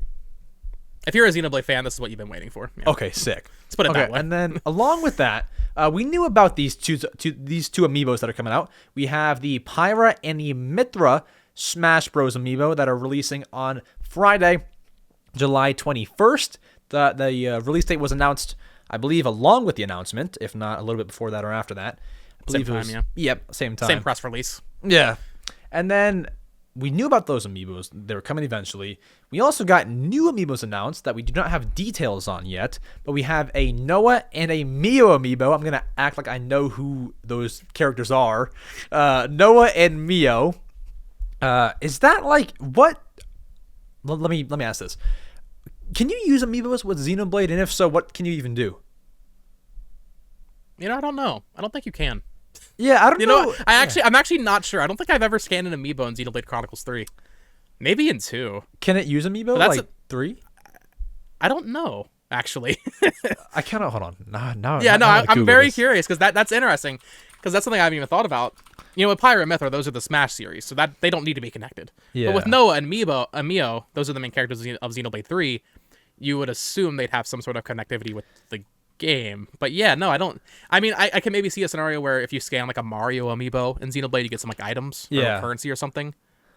But it's definitely not like a main feature. You know, I found it here. So you can use the Shulk amiibo from Smash. It says change the sword fighter's weapon and a weapon appearance to look like the. Oh yeah, you get the Monado. Yeah. Yes, that's what it says, and then Pyra and Mithra, it says that you can use. Doesn't say what it exactly does yet. I think you get the blades that Rex has, Pyra and Mithra. Okay, cool. Same, like red and like yellow. Yeah. The site doesn't say it, but yeah, trust in you here, Xenoblade. So yeah, I don't know what Noah and Mio will do. But it's really interesting they announced those now, because I was talking about this on my podcast, and this goes in with what I was saying about Future Redeem not getting a physical release. I feel like they still might do one later, because Pyra and Mithra, are releasing on July 21st, right? That's the same day as Pikmin, I believe. Oh, really? Oh, what? Right. Oh, and normally with the Amiibo, they release them next to games. So they could release Noah and Mio next to whatever they have planned for the fall, which we'll talk about because they have nothing announced right now. Nothing, yeah. But I was thinking maybe they'll like just like casually be like, okay, there's a physical release for the collectors of Future Redeemed if you want to own it on its own. I really hope so. That'd be nice. Yeah, in terms of what they can do, I'm not sure. It's also weird that they announced the Amiibo for this game almost a year after it came out. I can't think of another example of that happening. You know, like, obviously the Smash Amiibo come out years later. Yeah. But, like, the Mario Odyssey Amiibo, when they're in the wedding outfits, for example, like, that comes out the same day as Odyssey. Or the Hey Pikmin Amiibo comes out the same day as Pikmin. Yep. I don't know if maybe Xenoblade 3 just did better than they thought, so they're like, oh, we should make Amiibo. Kind of weird, yeah. It's definitely weird that they're doing this so late. Yeah. Either way, I'm very excited. I did pre-order the Pyra and Mithra also. They already had those up at GameStop. I did not even know that it was the same day as Pikmin. You know, I mean, I knew it was July 21st, but I didn't even like put that together that it was the same day. Kind of weird. I mean, I don't know, kind of clashing. I feel like. I think Nintendo just likes having big release days. I think with I think it was Fire Emblem Engage back in January. The Kazuya Amiibo came out the same day for no reason. Oh right, like, okay. Yeah. I maybe it was a week before. I don't know. It's weird. Nintendo. I remember in 2014. This is going way back, or maybe it was 2013 actually. Yeah, it was 2013. They released Oh no, it was 2014. They released Smash, Wii U, and Omega Ruby Alpha Sapphire the same day. And it's why are you doing that? what do you gain from this? Nothing. Well, that is kind of neat all on one day. And then I believe that's about it for the Xenoblade part of this podcast. You got your DLC coming out tonight, yesterday as you're watching the podcast. And you got your Amiibos on the way. Once again, no details on the Noah and Mio Amiibo. But hopefully soon. And when details do come out, hopefully they're not too major. Because I'll try to cover them in the best way that I can. I'll read some articles, paraphrase around. I'll write it out for you. Yeah, I should have both. You don't have to tell anybody. Yeah, perfect.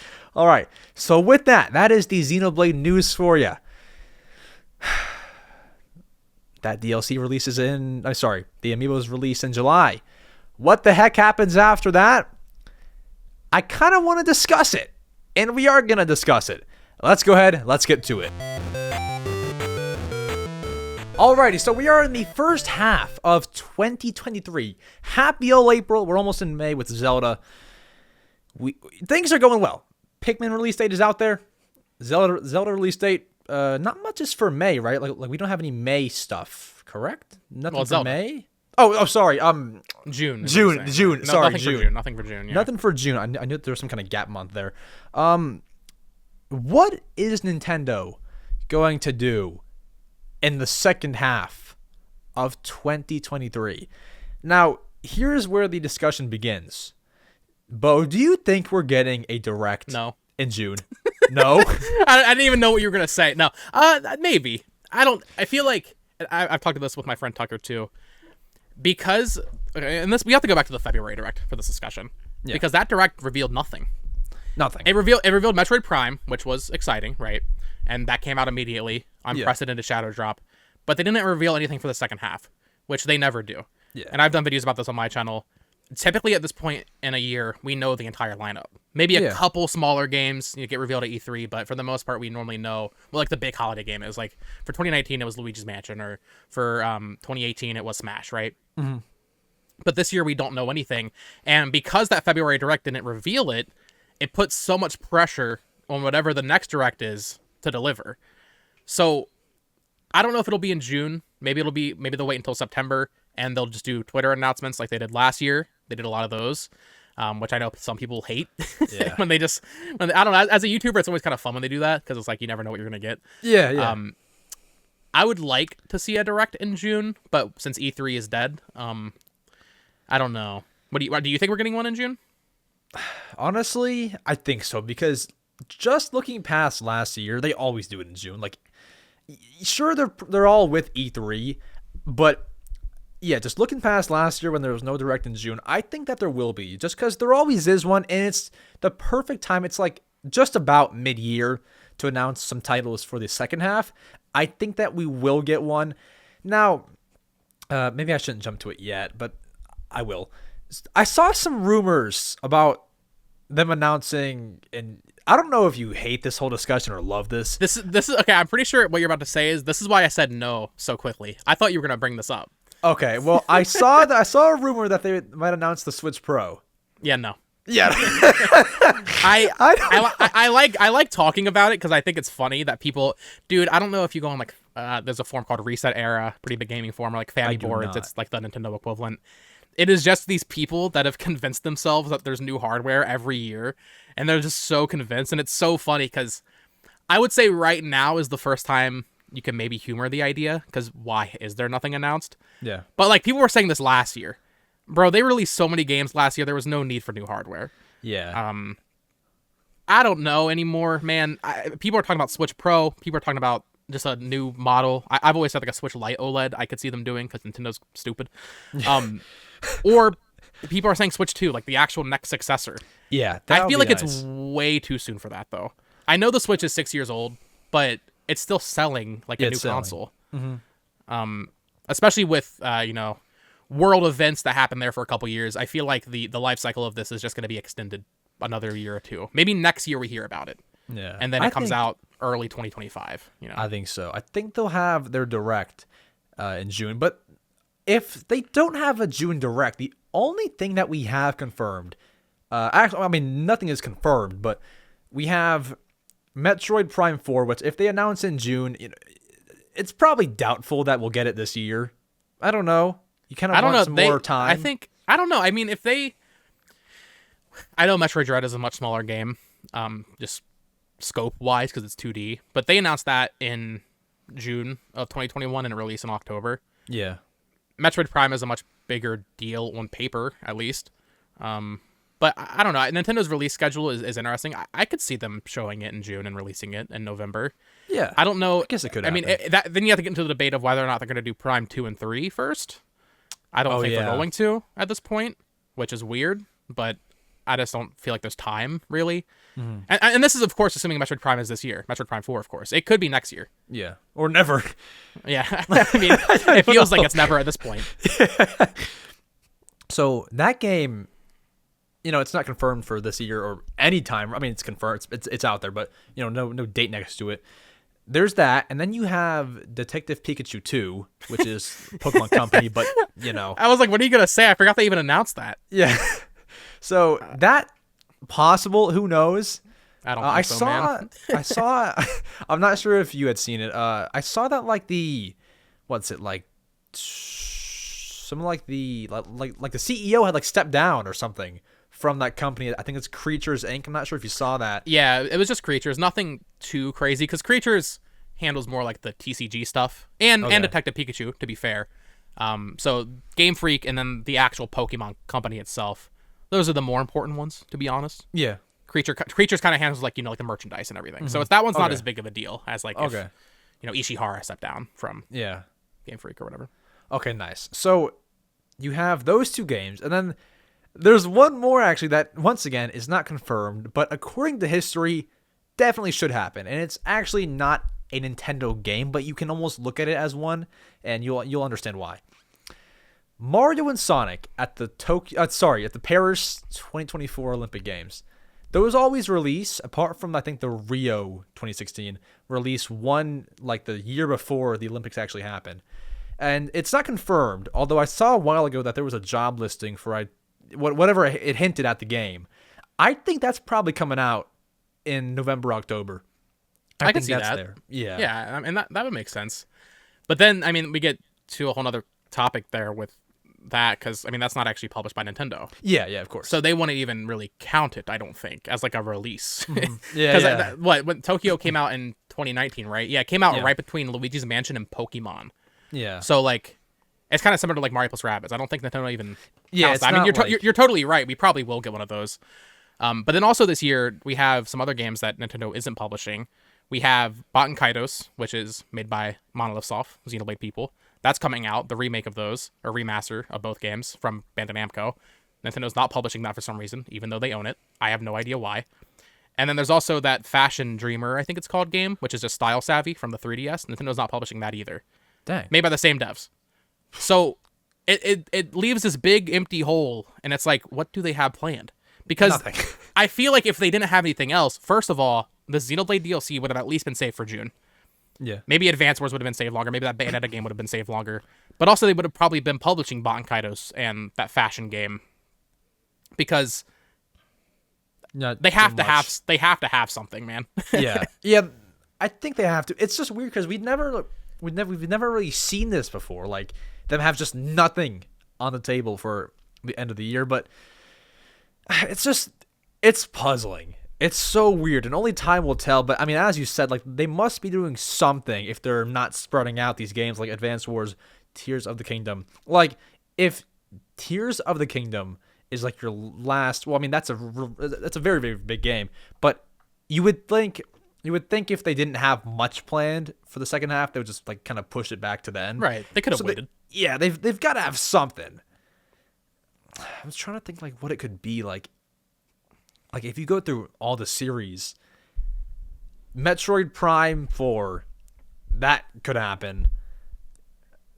I have no idea. I mean, I the thing don't know. is, like, in terms of a big holiday game, there's not much left. Yeah. You can, I mean, maybe a new Mario game, like a 3D Mario. I think they probably wait until next year for that. Yeah. Or a 2D Mario. Pokemon's not happening this year because they're doing the DLC for Scarlet and Violet. I mean, even that, Nintendo doesn't really count those either, I don't think, because it's Pokemon. Yeah. There's certainly smaller stuff. I think maybe a Tomodachi Life 3DS port or something would be awesome. I love Miitopia and Tomodachi Life, so that'd be cool. Like a Rhythm Heaven game would be awesome. Like just these smaller franchises, but these aren't like big system sellers. Although I guess maybe they don't need system sellers anymore. Tears of the Kingdom is their big holiday game. It's just releasing in May. Yeah. I feel like it does have to be kind of like those Tomodachi Life, you know, like the smaller, because I believe Miitopia was announced in February 2021, and then like I think released that May. That sounds right, yeah. I think so. Like those games can just release, you know, not much time between the announcement and the release date, whereas like a 3D Mario would have to be like at least, you know, just under just at, under at like minimum a year. 6 months. Yeah, because you gotta promote it and everything. Kind of like how Zelda. Well, Zelda's been announced since 2019. I think they just messed up with that one. Yeah, because of what happened in the world there for a couple of years. I mean, and outside of that, I mean, there's always more remasters and remakes. I think there's been rumors of like an F-Zero GX port. I don't F-Zero. Who cares? Yeah, like realistically, who cares? Yeah, I would buy it, but I mean, it's not gonna sell. It's not gonna be a gigantic seller. Yeah. Yeah, I'm just trying or to even think, you mentioned the Paper Mario Thousand Year Door rumor. Yeah, like maybe that could happen. But those are just remasters. Like they're not gonna go. People are gonna go crazy for that. So yeah, it's so hard to say. I feel like maybe we'll get more so on the announcement side of things, like a new Mario game. I mean, that's gonna be like the big bang if it were to be announced in a September Direct. That would be like the probably final announcement, biggest thing. I'm just really trying to I guess just remasters and things that don't really need much promotion, because if their next Direct is in June, you know, for things releasing this year, it's got to be within 6 months. So Tomodachi Life would work very, very well in a June Direct. And everybody, so many people want that game. Everybody wants that game. I know. I don't understand. It's popular on TikTok. I don't know what happened. I feel like it's more popular now with no games than it was 5 years ago. Like or whenever Tomodachi Life came out. Like that game was like a resurgence for some reason. For sure. I don't know why that hasn't happened. I thought it would happen like after Miitopia. It's like early 22. I I don't know why it's not happening. I think it would sell well, and yeah, it's just blown up because everyone wants it. So I don't get it. So you have that Metroid Prime. It's not happening this year. I don't know. I think it might, but Prime 4. I mean, the thing is, Prime 4. But even then, like people like to talk a big game about Metroid Prime. Metroid Dread has sold better than all of them. you know? Metroid Prime isn't some crazy 10 million plus sellers. It's not. Yeah. People like to think it is. I think that's possible this year for sure. Maybe that would explain why they shadow dropped and release the remaster of 1 so fast because they wanted to just get out of the way. I didn't really get your opinion on the whole Switch Pro or Switch 2 thing. Do you think that's coming anytime soon? Here's the thing, and here's where we can get into this. I think it's definitely possible. One, because I've seen all the sketchy sources say, all the sketchy sources, so reliable. There's a few. I mean, I saw it in do you know Nintendo Prime? I saw that in one of his videos, and he also, like, that whole group of people, like, the sources leaked that Zelda gameplay video and, like, the final trailer or whatever, like, they've been talking about that, and it actually happened. So I wonder if that's the same source that is talking about the Switch Pro. Because as far as I know, that source whatever source they have is 2 for 2 on Zelda. So I don't know if they're reliable enough for a Switch Pro. And then I saw, like, Jeff Grubb talk about it. So here's the actual thing I'm about to get into. Nintendo Live in September. Could it be in conjunction with that? Yeah, I was thinking about that too. I'm near Seattle, so I'll definitely be going to that. So I'm excited. Oh wow, hopefully that's what happens, so I can play the new console or something. But that'd be cool. I was thinking about that too. Nintendo Live isn't a new event. They have done it in Japan in previous years, but doing it in September in America is really interesting, especially because once again, it's fishy first of all, but more importantly, to the main topic, they have no games announced. Nothing. What are people gonna play there? No, Animal Crossing. Yeah, exactly. They announced this big event where you're gonna be able to play games. There's gonna be like a concert, I think, for like probably Splatoon idols or whatever. Yeah. What the hell are we gonna play? Like the entire appeal of like a PAX, which I assume this will be happening around the same time as PAX West, is to play games that are unreleased. Yeah. There's no games announced. Nothing. Yeah. So I mean, maybe it is new hardware. I definitely don't think it's a Switch 2, like some people think. I don't think they're moving on from the Switch yet. If it is something, it'd be like a Switch Pro. I don't think it'd even be 4K or anything like that. I think it'd be probably a pretty incremental new 3DS style upgrade. But Nintendo Live would be a great way to get people, hands on with that if it comes out this year. I just feel like, because it has been around, in Japan, as you mentioned, but I just feel like there's something big about it happening here it's now. Weird. It is weird. And it's definitely just random, especially because like Nintendo has moved away from that style of event in past years. Yeah, like, they've been distancing themselves. So for them to just be like, okay, we're doing our own. I don't know how much you keep up with like PlayStation, but they used to have something called PlayStation Experience, and it was just the same thing. But with that, they would also have a conference, like a presentation, like an E3 style presentation where they would announce games. We're talking about like a June Direct happening. I think a September Direct before Tokyo Game Show is likely. What if they do the Direct live at Nintendo Live? That'd be freaking awesome. I think they do. I think that they will. Like opening day is the Direct, and then you go into the show floor and they have those games to play. Yeah. I mean, that'd be so cool. It'd be impossible to keep it from leaking, I think, at that point. Yeah. If they do something like that, it'd be awesome. I think they'll definitely do it with the Direct, because if they don't, missed opportunity. Seriously missed. Like, I don't know, apart from like the New York store, which I keep on bringing up, I don't know if they've ever done like a real like watch party, like an in-person for the Direct. So that would be cool. Just like a theater full of like hundreds, thousands of people. That would be really cool. Yeah. That'd be nice. I feel like they'd miss an opportunity if they didn't. As far as what's in there, I do like your idea. Like, throw some games in there, have them be playable at the whole convention. Yeah, I think they're going to have to announce something. Some in June. They have to have something. Okay, let's go here. If there's no June Direct, what's happening? Are we getting tweets? Tweets. This game's coming out. Yeah, tweets. Paper Mario 1,000 Year Door releases, whenever. Right. I mean, dude, I will never forget. I mean, to be fair, it was a different time. But in 2020, I woke up one day in May, and they announced a new Paper Mario game on Twitter. And I was like, what? And they were like, it comes out in 2 months. Yeah, I was like, okay. That was strange, yeah. I get why that happened at that point, but I wouldn't be surprised, especially with like remasters specifically. They could totally do that again. Just to get us to the September Direct. If they announced, F-Zero GX remake or whatever in July through a tweet for a September release, or even October, just enough to get us to that September Direct. They always do a September Direct. Yeah. No matter what. That one's guaranteed. Because they have to show stuff coming out in the early parts of the following year. So as much as I want a June Direct, I think tweets are probably what's going to happen. Yeah. I think that we'll get one. I think so. Just 'cause, I hope I'm wrong. Yeah, I think so. We'll have to see. Yeah, it's gonna be interesting. It's gonna be cool to see how it plays out. Because what I find exciting is like something's gonna happen, and we just get to wait and watch how they do it and see. I don't know. There's something fun about it. Like we don't know. We can't even think about what's gonna happen. June Direct, no June Direct, Paper Mario. Like they know. It's just nice as a fan to just sit back and just watch how it plays out. There's something fun about it. I don't know. It's fun to see how it plays out, but should be fun. Should be interesting. For sure. I think we've covered that. Alrighty. Do we get to the people's favorite segment of the week? We do. We do. Do we? I think so. We'll see you there on answering your questions. Let's do it. Ladies and gentlemen, your favorite segment of the week, the one that you look forward to.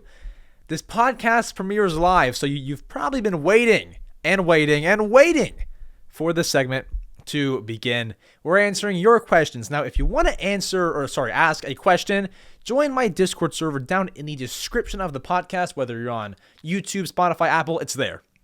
Wherever you are, look in the description. There's a link to join the Discord. You can go to the Ask M Swizzle channel, although this time we are asking questions for me and our great guest, Bo.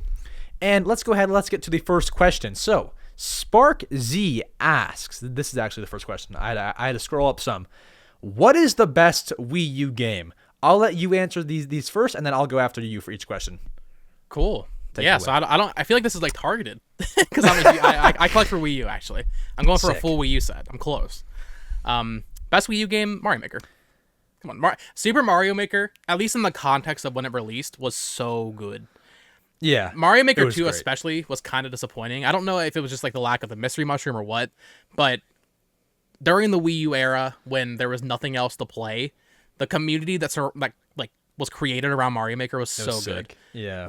Close second would definitely be Splatoon for me. Love that game as well. So 2015 was the year, basically. No, but for sure. I would definitely go with Mario Maker. When Mario Maker first came out, that was like the game. Like I played that over and over and over. Like that was the game. I also like Splatoon too. One thing that you should know about me before I answer, I'm a very casual gamer with terrible opinions. So my favorite game is probably one that you just Mario don't even Party care Pin. about. Amiibo Weirdly enough, I like both of those games, but yeah, it's not my favorite. So my favorite, I have two really. The one that you'll probably expect to hear is Mario 3D World. I love that game. Got it Christmas morning. Oh, it was great. I played it. One of my favorites. Another one that I love, and you probably don't care about this game, Mario and Sonic at the Rio. What I think made that for me, and why I can call it, I guess I shouldn't call it the best Wii U game. My favorite, I guess, best is 3D World. My favorite, that game, because I got it right when school gets out. It was the nice summer.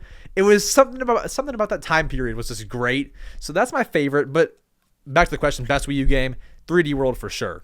You were the one person that bought Rio 2016. Yes, and guess what? Now it's rare. I think it's like a bit more. It's like $100. Yeah, it's expensive. Yeah, and so I was hoping against hope you were gonna say Nintendo Land because I'm a Nintendo Land apologist. I love that game. I love it too. Loves it. No one else loves it, but Nintendo Land's so good. I want them to bring that back. Give me Nintendo Land too. The thing is, like the Wii U, what I love, and that's actually my favorite console. If you don't know the Wii U. See, I have the unpopular opinions. So I love the Wii U. Personality, 10 out of 10. The home menu, so great. I almost actually turned it on for on my TV on the TV just to extra background stuff. Make it look nice, yeah. Yeah, I almost did that. Should I go do it? Can you keep him entertained, Bo, real quick while I turn this on? Okay. We're still talking about Wii U games. He's running to the TV. The perspective is weird. That the Luigi looks huge in comparison to Max here. But yeah, Wii U is also one of my favorite consoles. Right, I'm back. Love the Wii U. Yeah, you're very good. Oh, there it is. It's loading. Is it is it booting into custom firmware, Max? Heck yeah, you know it. All right, so not a non-hacked Wii U, obviously. So, anyways, Totally. that's there. Is my volume on? I'm so sorry. Give me a second. Okay, now he's turning down the Wii U volume. He doesn't want the background noise. Or is he turning it all the way off? I don't know. Anyways, best Wii U game, 3D World. Let's get to the next question. Wii U's on now. Yes. It's loading. Next. Pogger With your 3 Miis. asks, oh yeah, look at that. Pogger asks, I bought the game vouchers on the Switch to get Tears of the Kingdom, and I still have one left. Are there any games you would recommend to use the voucher on? I mean, it depends on what you have already. Yeah. If you're buying the vouchers, and let's say you're keeping up with Nintendo games, obviously Pikmin 4 is coming out. If you like Pikmin, that's a no-brainer. Yep. Good call getting Tears of the Kingdom since it's $70, so you're saving money more that way. If you haven't played other Zelda games on Switch, definitely recommend the Link's Awakening remake. I love that. Really, just get Xenoblade. I don't care if you play it. Just support it. Xenoblade. just give Xenoblade a shot. Come on. My votes, I've got a few. I believe Animal Crossing New Horizons. I could never recommend the game enough to anybody. Like it's everybody's game, a game that you can pour hours into. One of my favorites. I've poured 2,000. You can put so many hours into it. Great game. I do love Animal Crossing.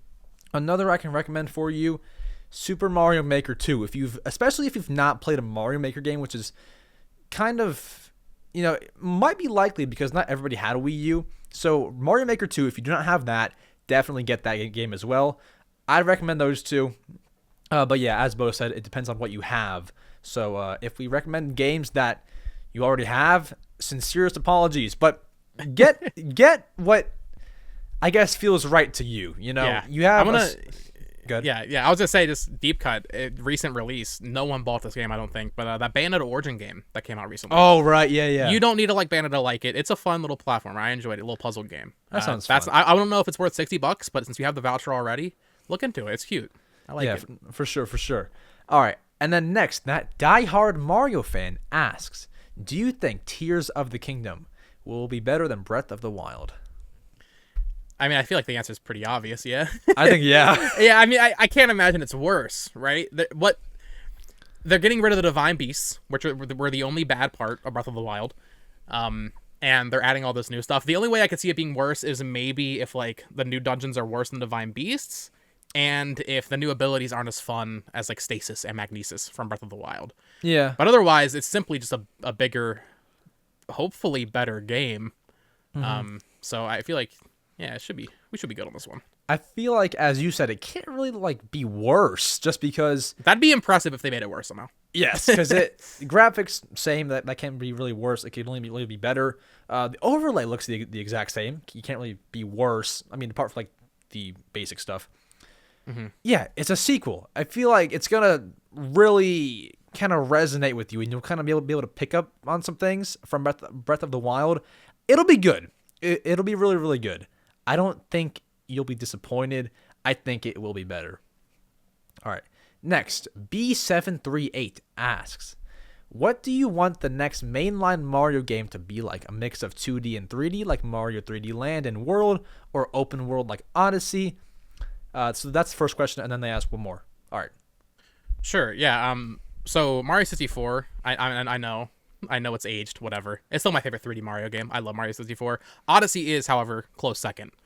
So I like that Nintendo is constantly innovating with these 3D Mario games. I don't know if I want it. I don't want Odyssey 2. I don't want that. It's been too long.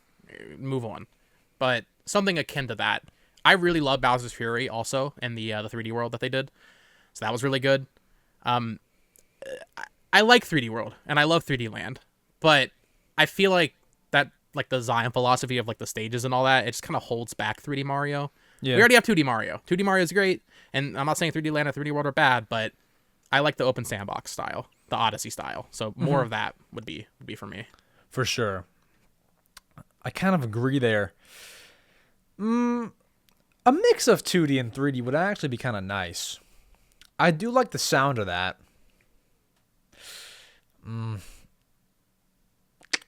I kind of just want a 3D Mario game, but not super open like Odyssey.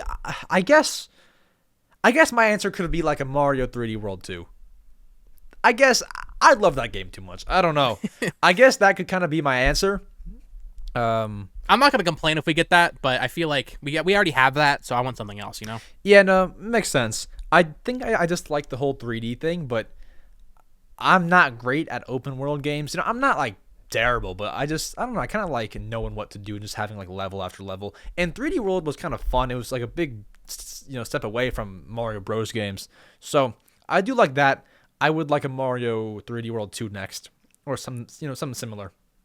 All right, next, CS asks. I'm actually interested on what the question. Oh, sorry, on your answer for this. How many different Switches do you own?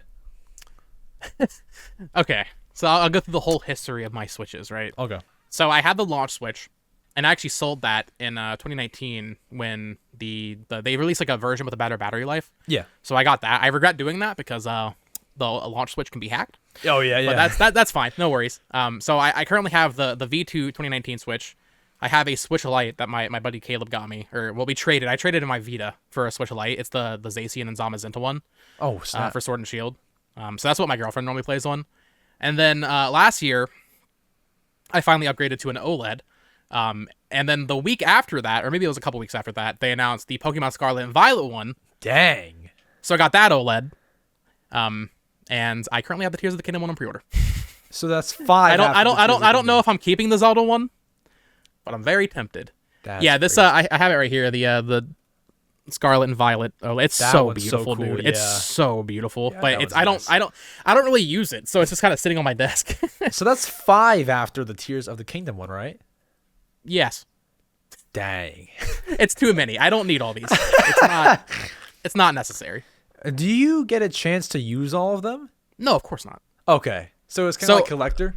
Yeah, I have a huge Switch collection. I kind of had it would be obviously I'm not rich or anything, but if I could go for like every OLED special edition, that'd be cool. I don't have the Splatoon one. And I mean Pokemon, that made sense because I love Pokemon, and I always try to get the 3DS special editions. I had like the X and Y one for that game, and then I have the Sun and Moon one now. So I wanted to get that. I have the Zacian and Zamazenta Switch Lite, so and that was kind of just impulse because at the time I was doing a ton of Pokemon videos and they were actually doing pretty well. So I was like, I deserve this. Yeah, no, for sure, for sure. and now it sits here collecting dust. I honestly I need to just put it in the box so it doesn't get any like scuffs or anything. Yeah, just put it away all nice. You can return it full price. Just kidding. Yeah. If they release a Xenoblade Chronicles 3 OLED, how fast are you buying it? Oh, instantly. Dude, so I didn't really start collecting physical stuff until I was like 20 because I didn't have a job.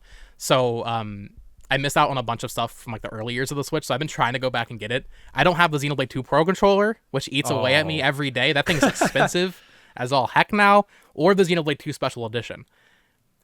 I need them. So eventually I need to go back and get those. But yeah. Yeah, no, Xenoblade 3 OLED instant purchase. Yeah, for sure. For me, I've got 2. So I have my main Switch over here. See, that's reasonable. that's what a reasonable person has. And only for one reason. And then I have the Animal Crossing Special Edition, Animal Crossing nerd. It's docked over there.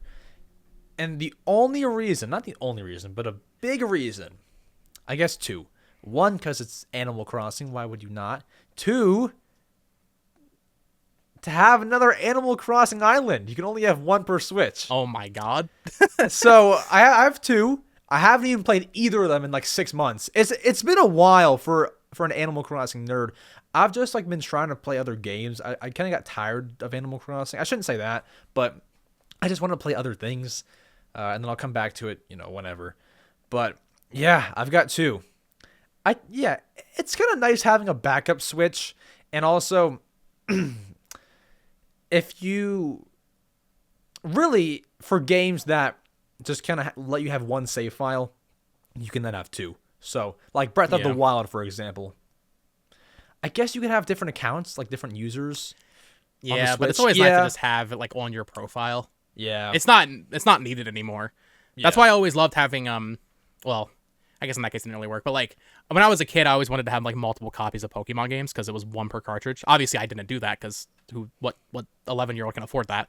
But it's kind of nice. Like the Scarlet and Violet OLED I have here, it's just my Pokemon machine now. All my Pokemon games are on it. I'm not even using my other Switch for Pokemon. And if I get into like shiny hunting sometimes, it's nice to have two consoles. You can do both at once. Yeah, that's cool. Totally unnecessary though. All right, next. King Toad 20 asks, with Tears of the Kingdom coming out, do you think that there will be a Super Mario Odyssey 2, considering Breath of the Wild and Super Mario Odyssey's similar release dates in 2017? I mean, we kind of talked about this with previous topics with what they're releasing later this year and what we want out of the next 3D Mario. I don't think Odyssey 2 is happening. I feel like it would have been announced by now. It's been almost 6 years, like they said, since Odyssey. I do think we're probably close, though, to another 3D Mario. Yeah, for sure. Whether or not it releases this year, it's entirely dependent on where that next hardware is. Because if let's say Switch 2 is 3 years off, there's no way they're saving it for 3 years, which would mean it would probably come out this year. But if Switch 2 is next year, they're gonna save it for that. Yeah. So it's just we'll have to wait and see. It's not gonna quite mirror 2017 with both so close, I don't think, but we'll probably be hearing something by the end of the year, I'd imagine. I think the same. I think the end of the year, and yeah, I don't think it'll be Odyssey 2 just because like when they put out Mario Galaxy, that was announced. It was pretty not quick 6 years later. It was like a year later. Yeah, so 2 years later, something like that. That's kind of when you need to announce a sequel like that. Possible, but I don't think so. I think it'll just be. What could you even do? Like new Mario Bros game or? I don't know. That's up to Miyamoto, rough. man. Yeah, he can figure that one out. Definitely in the works right now, but we'll have to see what it actually comes out to be. Next, Mater Tow Truck asks, favorite childhood movie? Childhood movie. Wow. I love Monsters Inc. growing up. Like when I'm talking like really young, like 4 years old. Yeah. Monsters Inc. And then later on Cars, Disney Pixar's Cars. Love those. Yeah. Transformers. In terms of like an actual just number one favorite though, that's a hard question. What about you? For me, it'd probably be the Lego Movie, I think. Oh, okay. That was a real good one. Interesting. See, I have that one.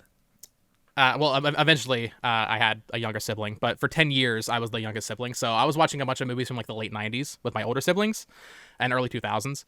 I recently rewatched Holes, the movie Holes with Shia LaBeouf. That's a classic also. I've never heard of it. I probably should have. Dang. Yeah, no. Lego Movie and... Lego Movie's great. It is. Do you have a final answer? What was it? We'll go with Monsters, Inc. I love Monsters, Inc. growing up. Cool. Yeah. All right. And then next, Luigi Bros. I like this question. When was the last time you got a Street Pass on your 3DS? When was PAX last year? It would have been at PAX. Around... September, right? Yeah, yeah. September. So, dang. Yeah, it would have been at PAX last year because some people that I've had on my manga channel before, my friend Aiden from he lives in Canada, he came for PAX, and then some other people came for PAX, and I told them, bring your 3DSs. Yep. So they all brought the 3DSs. We all got it, and there actually was interestingly, there was like a little group we passed by. They had like a picture op for Bayonetta. It was like a Bayonetta thing. They print out the photo for you and give it to you. You stand next to Bayonetta, on like a black screen or whatever. Yeah. But next to that, we were walking by. There was like a group of like 20 people just sitting on the ground playing the 3DSs. So we got some good 3DS cool. Street Passes that day. Yeah. That is so cool. Yeah. I've never actually been to a PAX. I want to go next year. I probably should have gone this year. It seemed pretty nice, but I've never went. Would you recommend? It's gotten back to its former glory. Yeah. It's pretty good. It was really bad there, and I went in 2021. And it was horrible. At least PAX West. It was so empty. Because Nintendo didn't go, PlayStation doesn't go anymore. Microsoft wasn't there. The biggest booth was Bandai Namco. Bandai Namco's cool, gigantic. But it's not they're not gonna fill up a whole hall, Yeah. It was so much empty space, As a collector it's nice because Limited Run has a booth and all that, but in terms of seeing new stuff, it's gotten better than it was at the very least. If you're close by, if it's not like a huge travel for you, I'd recommend it, but for sure, yeah. I'm actually pretty close to the PAX East one, which is normally in Boston. So right. It's up there somewhere. So it's in Boston, yeah. Yeah, hopefully next year. All right, next. If you could only keep one console in one game, what would they be? That's kind of rough because whatever game you pick has to be on that one console. Right, huh? I'm gonna give an answer that I feel like every Nintendo fan will absolutely hate me for. And this is a series I don't really get to talk about on my channel. Although recently I've been able to because of Microsoft doing some shenanigans. Yeah. If I truly only had one game and one console, I would probably pick either a PS3 or a PS4 and a Call of Duty game. It'd be probably Black Ops 2 or Black Ops 3. Okay. Because it has to be an online game. It has to be something you can just replay endlessly. So probably Black Ops 3. Zombies in that game's great. Multiplayer's great. I know that's not the answer anybody asking a Nintendo podcast is expecting, but I'm thinking longevity here. I mean, yeah, you could say Smash Bros. Or Mario Kart, and those are great choices too. But those older Call of Duties, I've always had a soft spot for sure. For sure. No, Call of Duty's great. For me, see, my favorite console is the Wii U, but you kind of have to sacrifice because my favorite game of all time, Animal Crossing New Leaf, is on the 3DS. And 3DS is probably... It sounds bad, but I'm more of like a casual... I mean, I said I'm a casual gamer. I like the small things. 3DS, themes, music, everything about it. So I'm going to say 3DS and Animal Crossing New Leaf. Yeah. I don't know. That 3DS was just different. Like Streetpass... even things like AR, the AR cards, the face raiders, like all these small things, the camera even, just adds up, and I just love that console. Same thing with the Wii U, like same reasoning. Just look at the plaza. The aesthetic, the UI like, and everything. This is amazing. So much personality. You look at your Switch, it's just a black background with no music or anything. It's so sad. Yeah, it's sad. So it's functional. That's kind of that's kind of what I like. So I would say those two. Sure. Next. Luigi Bros asks, what is your opinion on a modded 3DS? Go for it. I mean, okay, here's the thing. This has become, I don't know if you've seen these memes like the past year. It has become a meme about modding your 3DS. It's like, oh, you should mod your 3DS. It's so easy to do. Just pirate the games. I can't stand when people brag about it. I have no moral issue with modding your 3DS or even downloading games. I really don't. But when people make it their personality trait, there's nothing more annoying than that. No, I agree. It's like, yeah, okay, like, yeah, anybody can do this, but like I do a lot of pickups videos and I collect for 3DS, and I'll show a game that's like expensive or something that I finally got, like a Yokai Watch 3 is expensive, and I got that. I got it for cheap, but point being, there were so many comments just being like, you should sell that because you can just download it for free. That's not the point. Yeah, no, that's not really the point. Some people definitely miss out on that, but yeah, I mean, you should definitely mod it, especially now that the eShop's closed. There's no reason not to. Yeah, no, I agree. I have mine modded, and I can say it's definitely worth it. Now, I can't encourage piracy. I wouldn't do that, but is it piracy if they can't buy anything now? I guess, I mean, piracy's piracy, but... Unfortunately, the law says so, but I don't control what you do. I just can't encourage piracy. So... Without piracy, you have custom themes, fun random apps. Like, I think there's like a Flappy Bird, I think. Like, that's pretty cool. Just a bunch basic of random stuff, things. yeah. Yeah, and one thing that I actually care about that I feel like is kind of underlooked is backing up your save data, whether it be on cartridges, digital games, whatever, and backing up to the SD card, backing it up to your computer, your online storage. I love doing that because if I ever lost some of my game saves, I'd be so upset. Like I've had some of these since I was like, since it came out, like when I was really, really young. So, yeah, backing up your save data is a great feature of modding your 3DS. And you can do it with like hardware, but costs money. There is a free.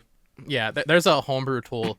I guess it's almost goes in like almost piracy because Pokemon Home exists and Pokemon Bank exists, although those services are not going to last forever. But there is an app on Homebrew that basically just lets you... It's basically just Pokemon Bank, but you can use it directly with the DS games and the 3DS games and just move them around. It's a lot. It's a lot better than Pokemon Bank. Now, you can't transfer them to Home with that because that's a whole other service. But if you just want to easily move around your Pokemon in the DS games, it's so much easier. Oh, snap.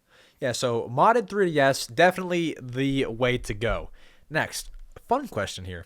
Someone random is the username, asks, when/why, we can answer both, did you start making vids?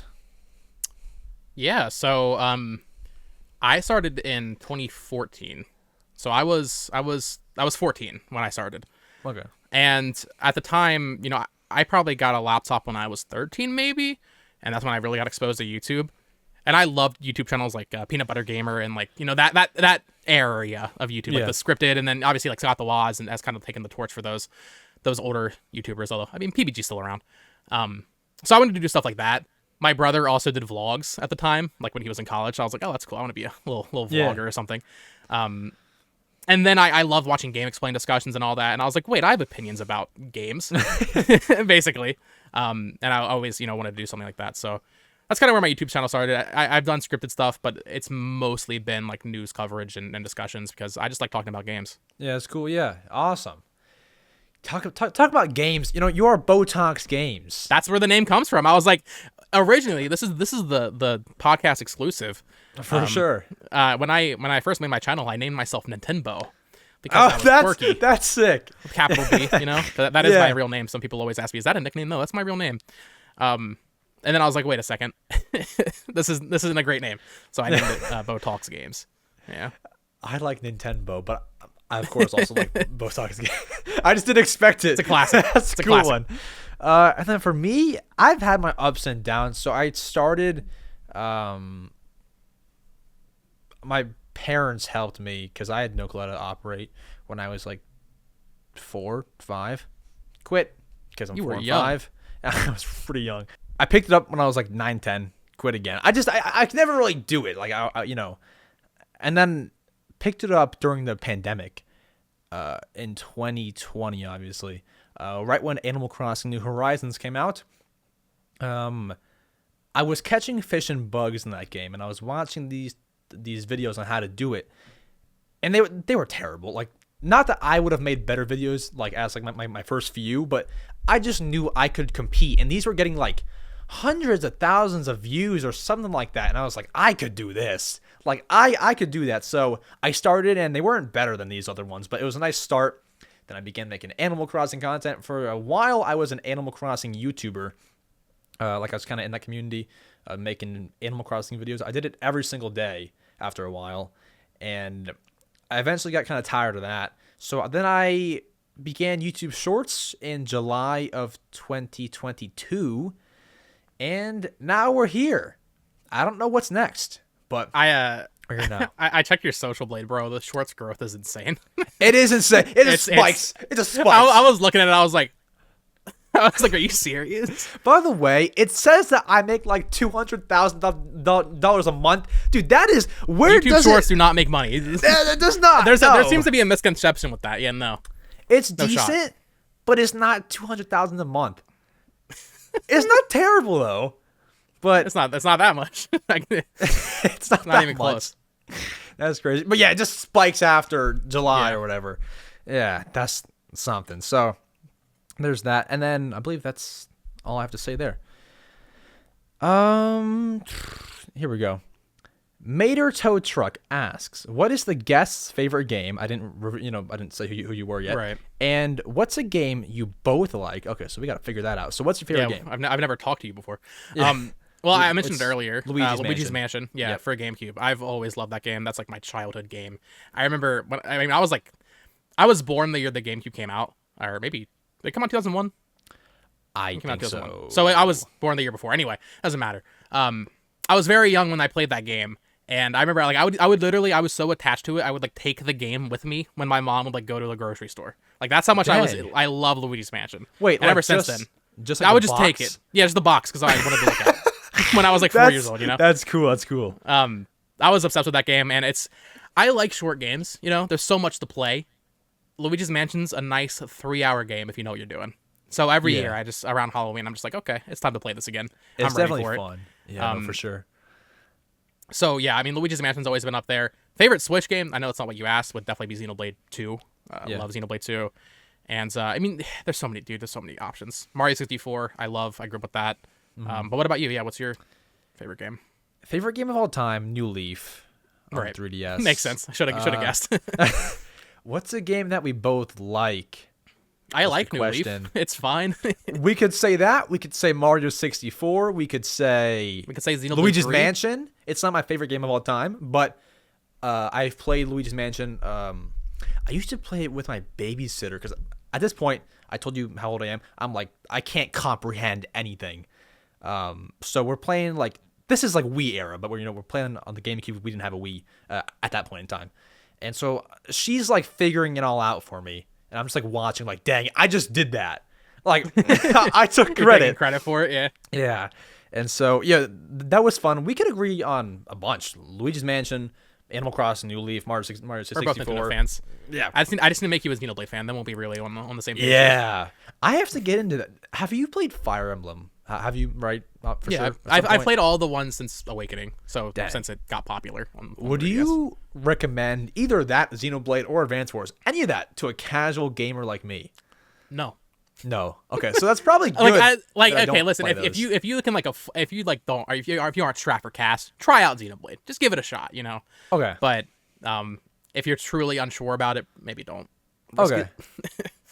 Okay, perfect. Okay, so maybe I'll just stay away from those. All right, next. Luigi Bros asks, how many consoles do you own, and would you mod your Switch to run Android or a custom firmware of the Switch's home menu? So let's start with how many consoles do you own? I have no idea, dude. I don't have the number. A lot.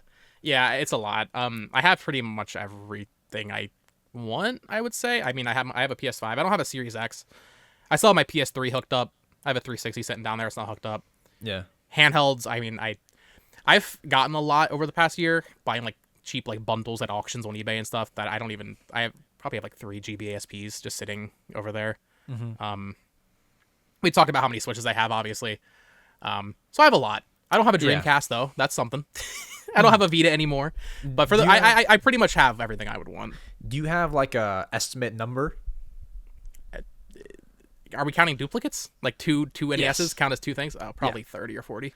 Wow. Okay. I have a 30, lot of 40. handhelds. I have a lot of handhelds.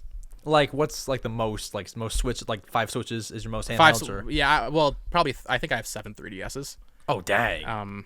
Yeah. So counting 2DS in that number, of course. Yeah. So yeah, I have a lot. That is, yeah, nice. For me, probably. I'm just gonna guesstimate here. I don't want to count up all of them. I don't have like a crazy amount, but definitely around, because I have like 3 Wiis. No idea how, but that's gonna be around like 15 consoles, or around 15. Some like are like my family's, like my siblings growing up. We kind of share a Wii U, obviously. So yeah, around 15. Around 15. Yeah, and that's a good point. I should clarify. A lot of those like Game Boys and original DSs I have, none of the 3DSs, but Game Boys and original DSs, those were like my siblings also. So I just kind of inherited them. Yeah. They were like, yeah, you can have this. So I didn't just have all these when I was a kid. I also do a lot of thrifting at like Goodwill and stuff. If people are subscribed to me, they see all my pickups videos. Yeah. So yeah, like a lot of Wiis from that, because people donate Wiis a lot. And if it's $10, I'm not gonna leave it. Yeah, for sure. Where do you go for that? Because I've wanted to like get into that, like just like thrift shop, like it's find games and stuff. Where do you go? It's hard now because people know what the value of things is. I mean, I can't even. I wish I had been a little bit older back in like 2010, because going to Goodwill back then was just a gold mine. I have a Goodwill outlet near me, which is a little different. It's supposed to be unsorted stuff, and you pay by the pound, so you get some really good deals. Dang. But recently, Goodwill started something called Shop Goodwill, where they sort the stuff out to put on their online shop. Oh. So I used to be like, even just last year, I was finding like GameCube games like actively and consoles, but not anymore. They sorted it all out. Yeah, dude, it was so good. Like I found 2 copies of Thousand Year Door last year. That's at my Goodwill outlet. Yeah. But not anymore. So that's how I got a lot of these like Game Boys and Wiis. Just over time. That is nice. There's like a retro game store near me that's I won't say what it is, because like there's only one in like it's like right, but it's like pretty popular. People like buy from it. You might have even bought from it. I'll tell you after the podcast. But that's kind of where I go for all my gaming needs. Like they get like like they'll have copies of Tears of the Kingdom within the first week. Like they're pretty on their game, and they have like the best prices. They have nice prices. Yeah, that's normally where I go. Not that it's like a thrift store, but I mean most of like their games are cheaper than eBay. So kind of maybe See, a little all bit. all the like the mom and pop game stores near me, they overprice everything. It's so sad. Oh man, And so I went to one yesterday and I was like, man, I want to come in here. I want to support you, but when you're charging, like specifically they had the Xenoblade 2 special edition that I was talking about earlier. They had it sealed and it was $400. It is not $400 on eBay. It's not even close. Dang. It's like 200. So I don't know why they do that. No, yeah, I've been to a few that'll overprice. Normally, in my experience, it's not terrible. Like if I had to think of a certain one, maybe like Wii Fit is like $12. I mean that's kind of bad actually. That's pretty bad. That's a pretty bad one. $30. That's a bad one. I'm trying to think. Like most of them aren't terrible though. Right. Wii Fit $12 is pretty bad. That's pretty bad. Yeah, No they one's buying that. aren't terrible for the most part. Yeah. So I do support. Next, what have you been up to lately? Well, we're on the podcast, but Yeah, you can prepping go for this ahead podcast. in a broader. Well, I've been obviously busy with all the Tears of the Kingdom videos. Yes. I've been posting. I actually posted one while we were recording this. Oh snap! I that's just sick. went on and posted one. Oh wow. So I've been busy with that. This is random, but I guess that's the point of the question. Me and my girlfriend have been watching the Pirates of the Caribbean movies. Oh, I've been watching one sick. of those a night. They're not great, but not great. I liked them when I was a kid, but rewatching them now, I'm like, huh, they're not great. But that's what I've been into in terms How of many like, are there? media. I think there's 5. I'd only seen the first 2 when I was a kid. We actually fell asleep during the 4th one last night, so we need to pick that up today. But they just steadily get worse. Oh, it's one of those feel like situations. most movie series do. I feel like. Yeah, but it's so like dramatic. It's just like this is the first one, and then it's just Yeah. by the end of it. At least where I'm at. Maybe the 5th one's better. I don't know, but they're fine. They're fun. We still have a lot of questions. I might have to skip over a few because some are like, I don't even know. This is How long have we been kinda long. recording? 2 hours. Okay, that's fine. I mean, I do not mind at all going long, but just to let you know, if you're on a time limit or anything, we We're can good. skip a few. All Yeah, right. keep going. Next, Cactus Lord Gaming. Maybe it's less than I make it sound. Asks, if you had to wipe a Nintendo franchise out of existence, which one would it be? Out of Mario, Zelda, Pokemon, Kirby, or Metroid? Show us the best ones. Can you read that again? Yeah. Mario, Zelda, Pokemon, Kirby, or Metroid? Why would you write this question, you madman? It's like you're targeting me specifically. A year ago, maybe 2 years ago, I would have definitely said Kirby because I didn't love Kirby growing up. But recently with Forgotten Land and the Return to Dreamland Deluxe, I definitely can't say that. Metroid Fusion's my favorite GBA game. It's tough. I think I have to say Metroid, and I do not want to say Metroid, man. I really don't. But just in terms of like this, like the number of games, Zelda, Pokemon, and Mario. There's too much. There's too many games there to erase them. Yeah. So that leaves you with Kirby and Metroid. Once again, Kirby has way more games. Metroid might have higher quality games. I'm not a huge Metroid Prime fan, to be completely honest. I like the 2D Metroid more. So I think I'd have to go with Metroid. I do not want to say that though. I think I'm taking Metroid as well because honestly, like, not that I don't think it's bad. I mean, I can't really say that because, believe it or not, my first Metroid game was Metroid Prime Remaster.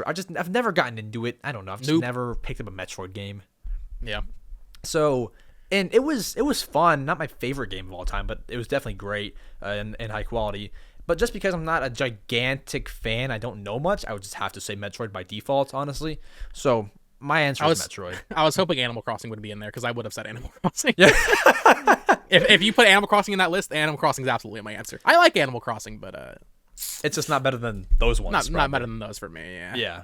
I see with Animal Crossing, I play it for a week, and then I'm like, okay, I got it. Yeah. I put my 100 hours in a month, and then I never touch it again.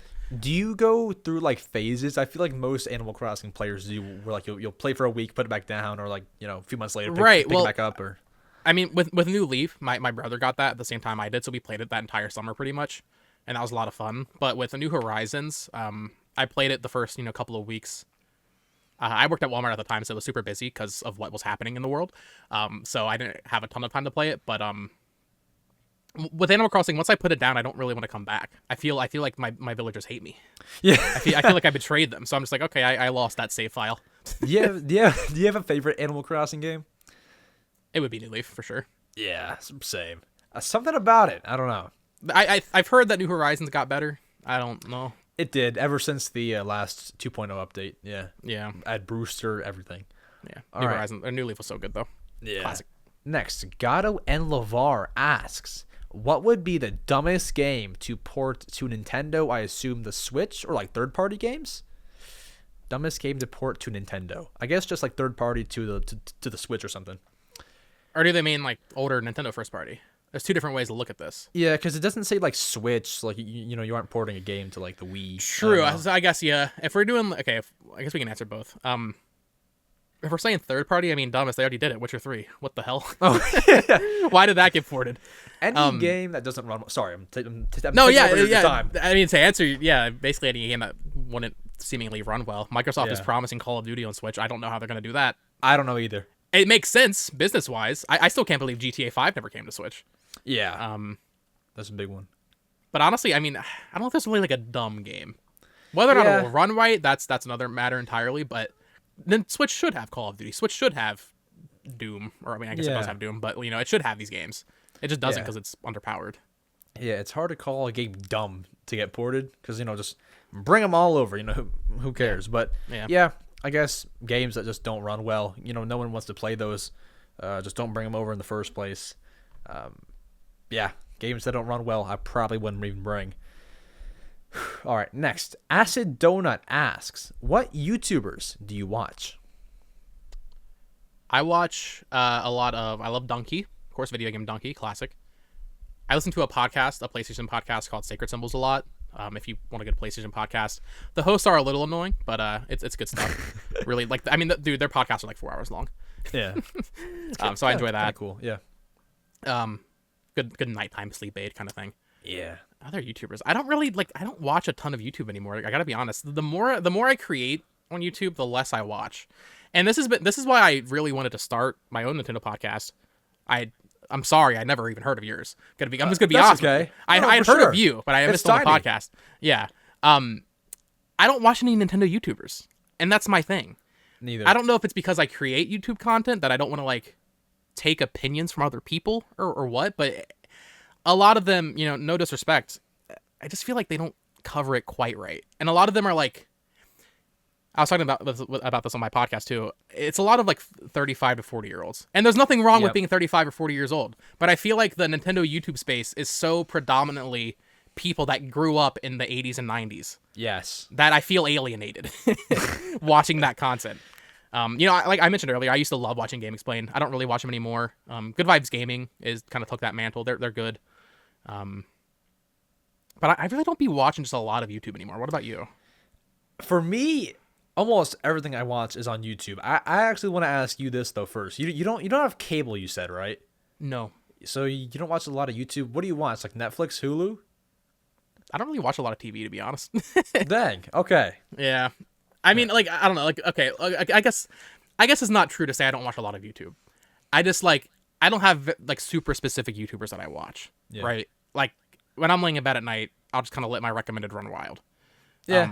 Recently, I've been rewatching Dragon Ball with my girlfriend, because this is her first time watching it. Obviously, big fan. So there's a couple Dragon Ball YouTubers that I put on, and they just do theory video type things. But I'm not gonna. I don't specifically watch them. If you know what I mean, right? Yeah, yeah. That makes sense. But yeah, I don't know. There's not specific YouTubers. Yeah. For me, yeah, I don't watch any Nintendo YouTubers. I don't know. I'm not sure why that is. I don't know. Because, I mean, okay, so there's a lot of good. Then you have a lot of clickbait. I've just never been, I don't know, I've never been a fan. It just turns me off immediately. We'll talk about this after the podcast. There's a couple people that just go crazy with it.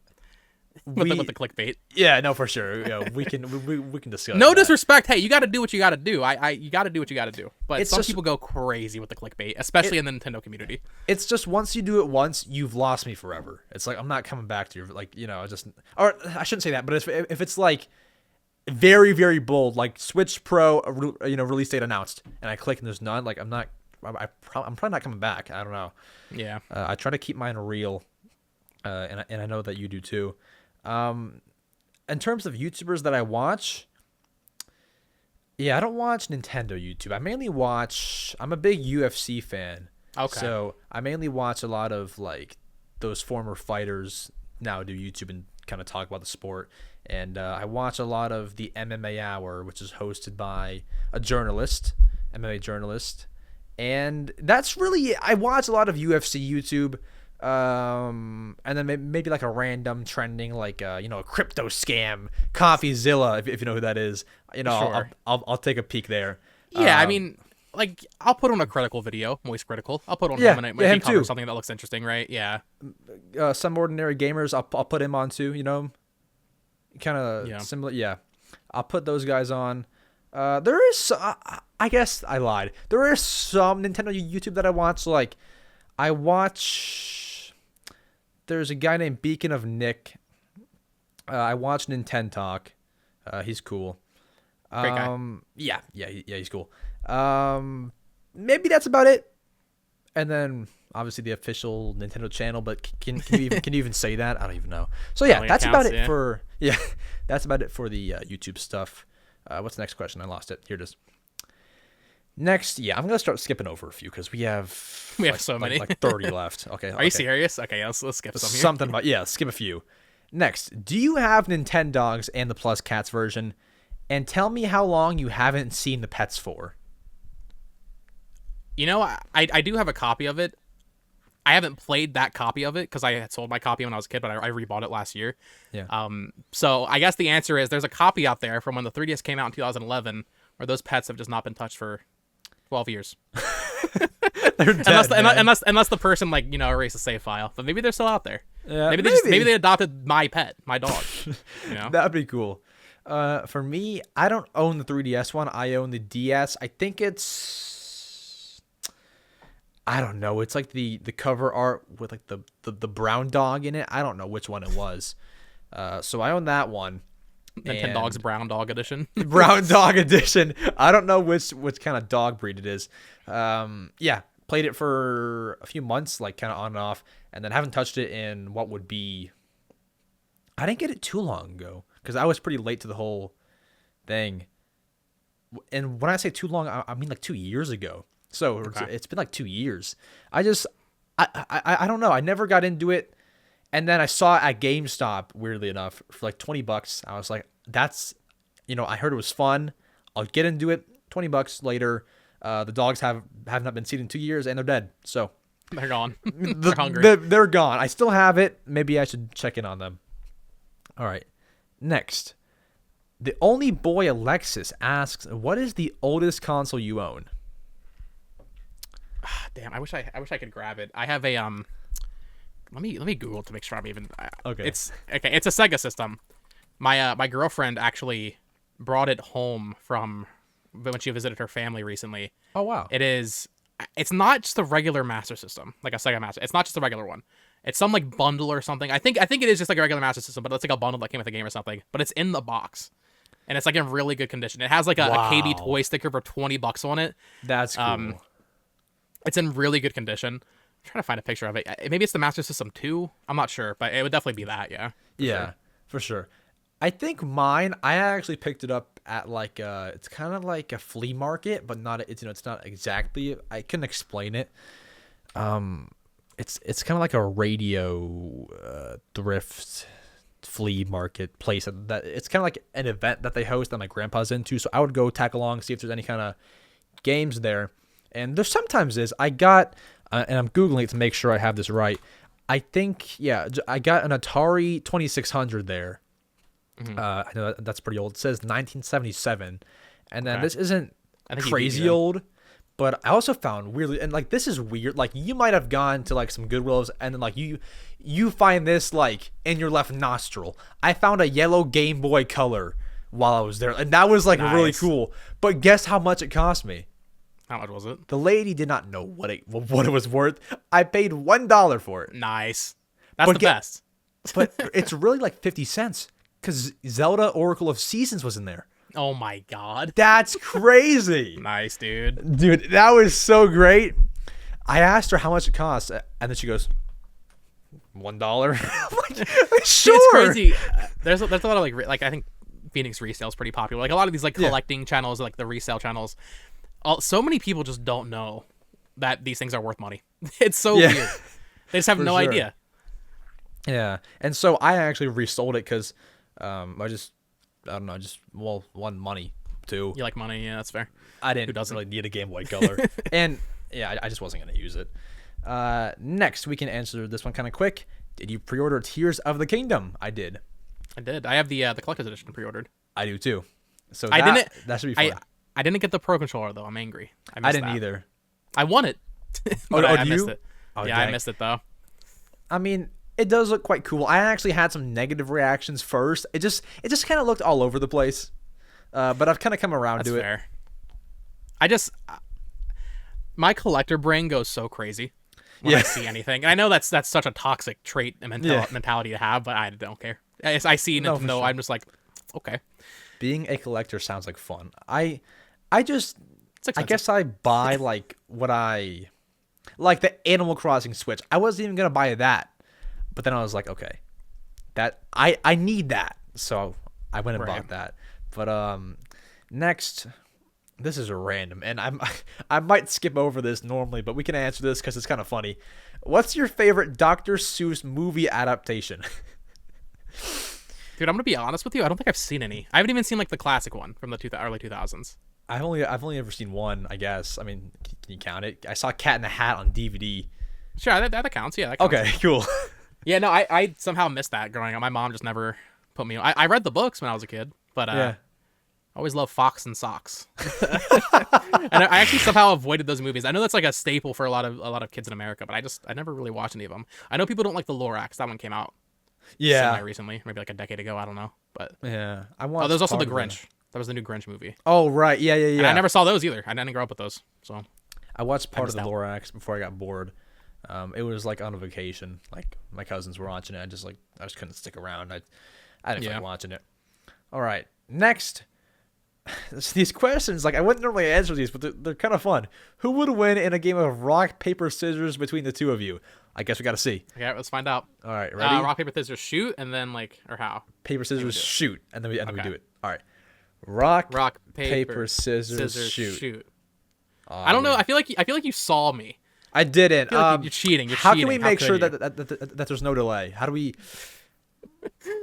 I don't know if we can. Yeah, let's do it again. I don't know. Okay. How do we Because there is delay, not on the podcast. I'll make sure it's synced up, but like for us through right Discord. now. Now, yeah.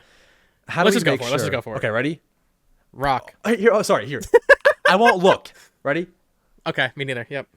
Rock, paper, scissors, shoot. Can we look? Look. Oh, Dang, we tied. Die. I guess One we're just more time. equal. I guess we're just equal. No. Okay. We can wait again. Okay, let's do it. Yeah, let's go for it again. Yeah. Rock, Rock, paper, scissors, shoot. Oh, you win. Dang. There we go. All right. All right. Wonderful podcast next question. Next, let's find a juicy question. There's no offense to these questionnaires, but I just Okay, here we go. Hypothetically, if we got more Smash DLC, who would you like to see? Here's the thing with Smash. At this point, we have so many characters that I'm just like, any more characters added is just a good thing at this point. I've always wanted Isaac from Golden Sun, but he got a Mii outfit, I believe, or maybe it was an assist trophy, so that's not happening. I know people were kind of getting tired of third-party reps, and I also was, but at the same time, when it comes to first-party Nintendo characters, I feel like we're covered. We're good. Yeah. We don't need as much as I would like it. We don't need another Xenoblade character. We don't need more Fire Emblem. God forbid. Yeah. I've always wanted like a Rhythm Heaven rep. Maybe would be cool. That was a rumor for a while. They have the chorus kids from Rhythm Heaven. Yeah. But honestly, I feel like any new character is good at this point. There's just so many of them. I think you add Waluigi so everyone can shut up. Okay, that's actually the one character that would irritate me. just on principle. Just on principle. Yeah. Waluigi. Add Blathers. Blathers. Well, I keep touching it. I'm not sure why. Yeah. Blathers That's why I said it. Yeah. is a good one. Should add Blathers. They should add Tom Nook, honestly. Yeah, I think another Animal Crossing rep makes sense just because of how big it is. Yeah. Maybe another Splatoon rep. Get Judd in there. Judd or Sheldon. Well, Sheldon isn't gigantic. He just has every weapon. Cuttlefish. Yeah. Oh yeah. Sheldon kind of makes sense because the weapons. I don't know. Yeah. Something like that though. And then if you could remove a character from Smash, who would it be? Well, that's a good question. I mean, just talking about characters I don't really care about. Someone like Kazuya, probably. I'm not a huge Tekken. Tekken's fine. Terry Bogard. I have no history with Fatal Fury. So I'm sorry. Yeah, for me, I mean, probably just whoever beats me up the most. I have a friend who is a Wario main, and I get beat up, so I have no other choice apart from that. Just get Wario out of there. I should be okay. I did a video a year or two ago. It was basically a thought process like that of like, if you had to cut the Smash Ultimate roster down to like, I think it was 25 or 30 characters, who would you cut? And that 30 characters sounds like a lot, but when you actually start doing it, it's not a lot. Yeah. And I at a certain point, I was like, okay, I have to cut Ness. And I got so many comments being like, how could you? Yeah. Like, I'm sorry. Earthbound's not relevant. It's out. It's gone. It's gone. There's no right answer because everybody uses everybody. Like if you make a video on that, like someone is using whoever you just cut. How dare you cut Wii Fit Trainer? Yeah. How dare you cut me Brawler? How dare you cut whoever? You know, there's always somebody who uses them, so it's kind of hard. Next, what game do you think I should get next out of these three?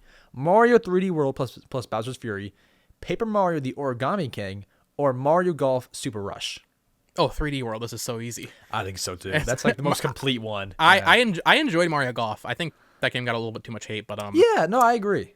Yeah, but 3D World, especially if you haven't played 3D World on Wii U, with that Bowser's Fury content, so good. So much stuff there too. That'll last you a long time. I've never actually played Bowser's Fury because I was so excited to replay 3D World, and then at that point, I'm an Animal Crossing streamer. That's all I'm playing at that point, so I never actually played it. I recommend it. It's good.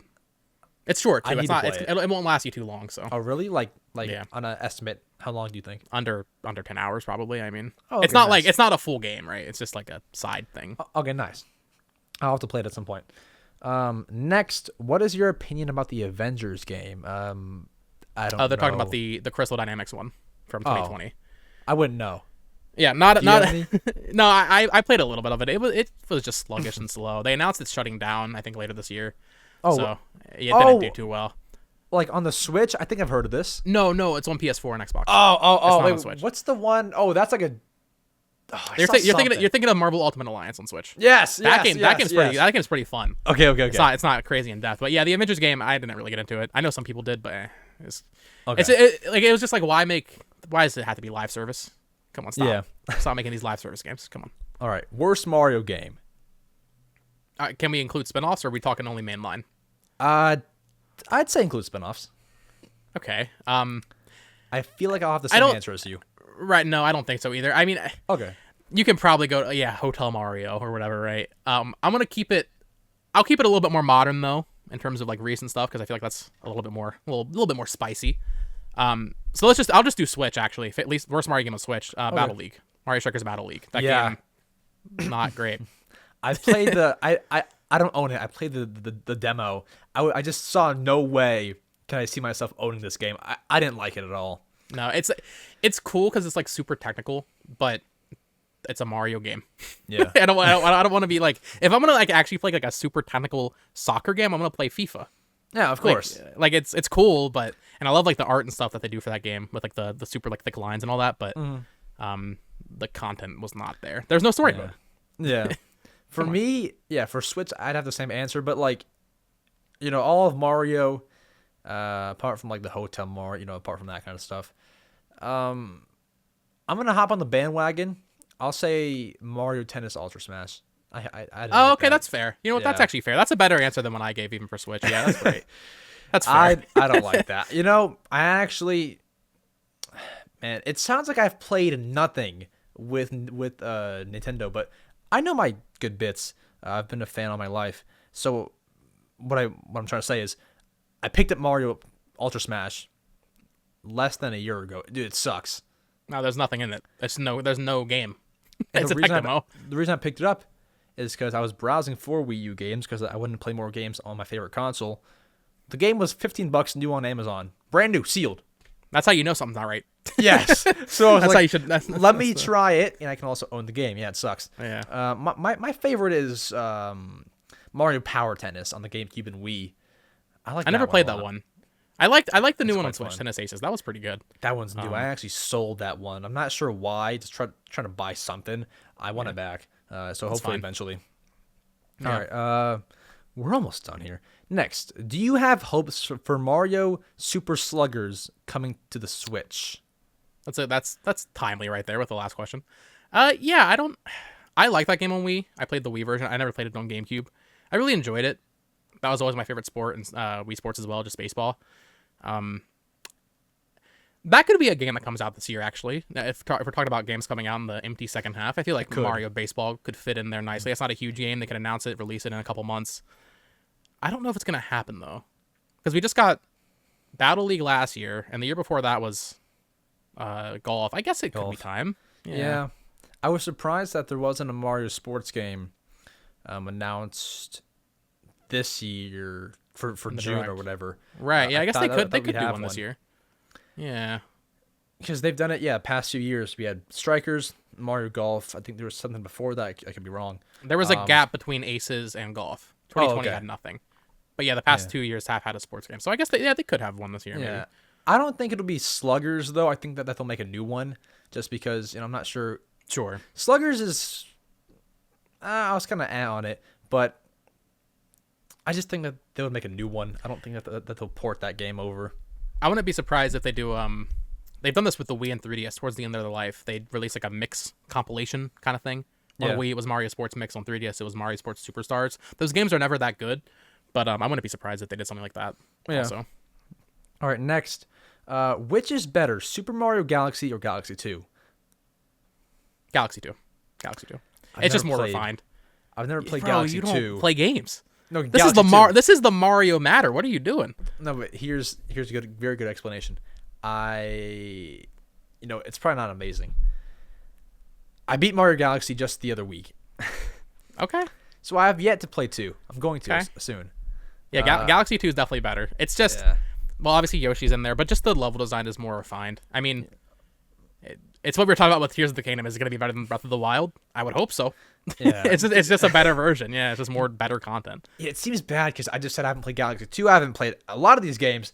I just when these games were coming out, at that point I couldn't comprehend a game. And then I would just play Animal Crossing with most of my time, Mario 3D World. I would play all the Mario games after that. Really, that's just the one era that I missed out on. You're catching up. The Wii, so I'm kind of catching up there. Next, I like this. What is your favorite title screen music out of any game? Mine is Twilight Princess because it gives me chills every time. That is a good one. But what do you? That is a really good one. I'm not gonna know the specific name of the song. Yeah, but just what game? Any Xenoblade title screen, all three are good. They're all peak. But outside of Nintendo, I guess some of these are on Nintendo. The Kingdom Hearts title screen, those are all really good. Also, just the visual, they're it's so beautiful. Yeah, the Kingdom Hearts games, it's always just a character on a white background with a really simple menu. With Xenoblade, it's the box art with all the characters on it. It's so good. So I would go with one of those. I like the Switch home screen one. Oh. Or the eShop or something. No, I'm kidding. Terrible answer from me. I gotta say Animal Crossing New Leaf. That song, God, it takes me back, man. Or is that New Horizons? That's New Horizons. New Leaf is more like... I can't even do it. It's kind of hard.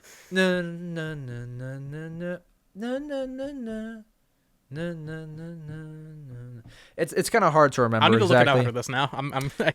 I think it's similar sound font to New Horizons. It's definitely close. Similar. Yeah. I do like that one though. That one's real nice. Because it brings me back to when that game was in its prime era. So yeah, that one brings me back. I guess without nostalgia though.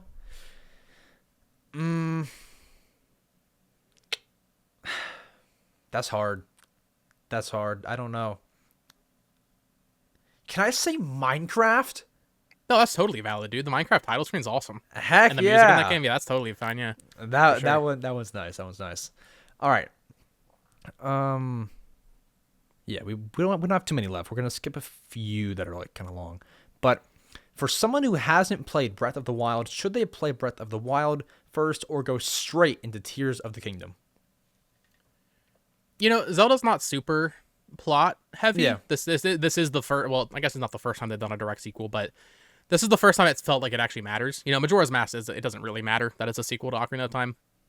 So I'm gonna say you probably don't need to, but also you've had 6 years, So if you haven't wanted to play Breath of the Wild in the past 6 years, maybe deep down you don't really want to play it. Maybe you're just getting into the hype.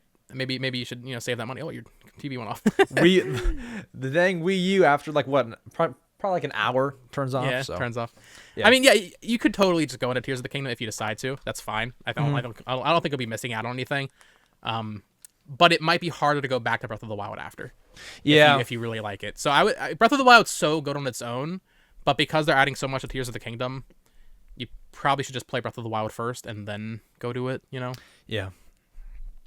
I think so too. I think if you can play Breath of the Wild first. You don't have much time at this point. Yeah, honestly, if you're trying to get ready before release. I'm actually in the middle of another game that I, skipped out on the era, Twilight Princess. I'm actually in the middle of that game. I'm trying to beat it. The dang clock is ticking before Good Tears luck. of That's the I don't the longest Zelda game. I don't think I will. I'm in the Elden temple, I think. I'm not beating it, bro. No, you're not. That is the one 3D Zelda game I haven't finished. Yeah, it's pretty good so far. It's nice. It's good. It is nice. Have you played Wind Waker? I assume you have on Wii U, right? Bro, come on. You got to. So that's my favorite Zelda game right there. So my brother bought it and we own it. Never played it. So that was next for me.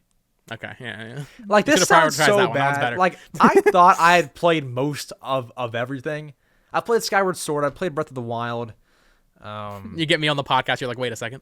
Yeah. No, but I still know a whole lot because like I've done research on these games for videos and stuff. So I know a lot, but I've never beaten these games. No. Yeah, sure. No. All right. Next we have like 3 or 5 more. Actually less than that. A lot less than that. Do you think the next Mario game will release this year or next year?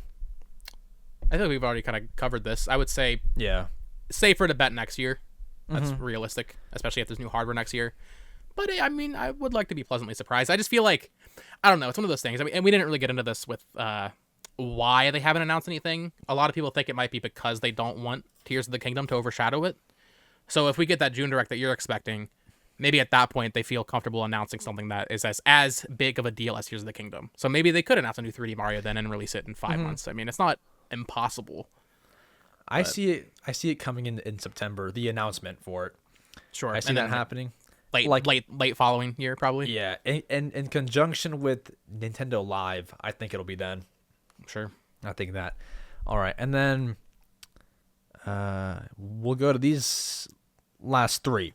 What direction do you think Zelda will go in after Tears of the Kingdom? Dude, this is an impossible question to answer. I've thought about this a lot, but I don't. The thing is, Zelda was... People don't like to admit this. It's the same thing with Metroid. Zelda was a niche before this. Breath of the Wild has sold double what the second best-selling one was, which was Twilight Princess. It's almost... I think it sold over 30 million, or it's close to 30 million. I know some people want them to go back to like the old school 3D style Zeldas. It's never going to happen. It's a business. They're gonna make the game that makes the money.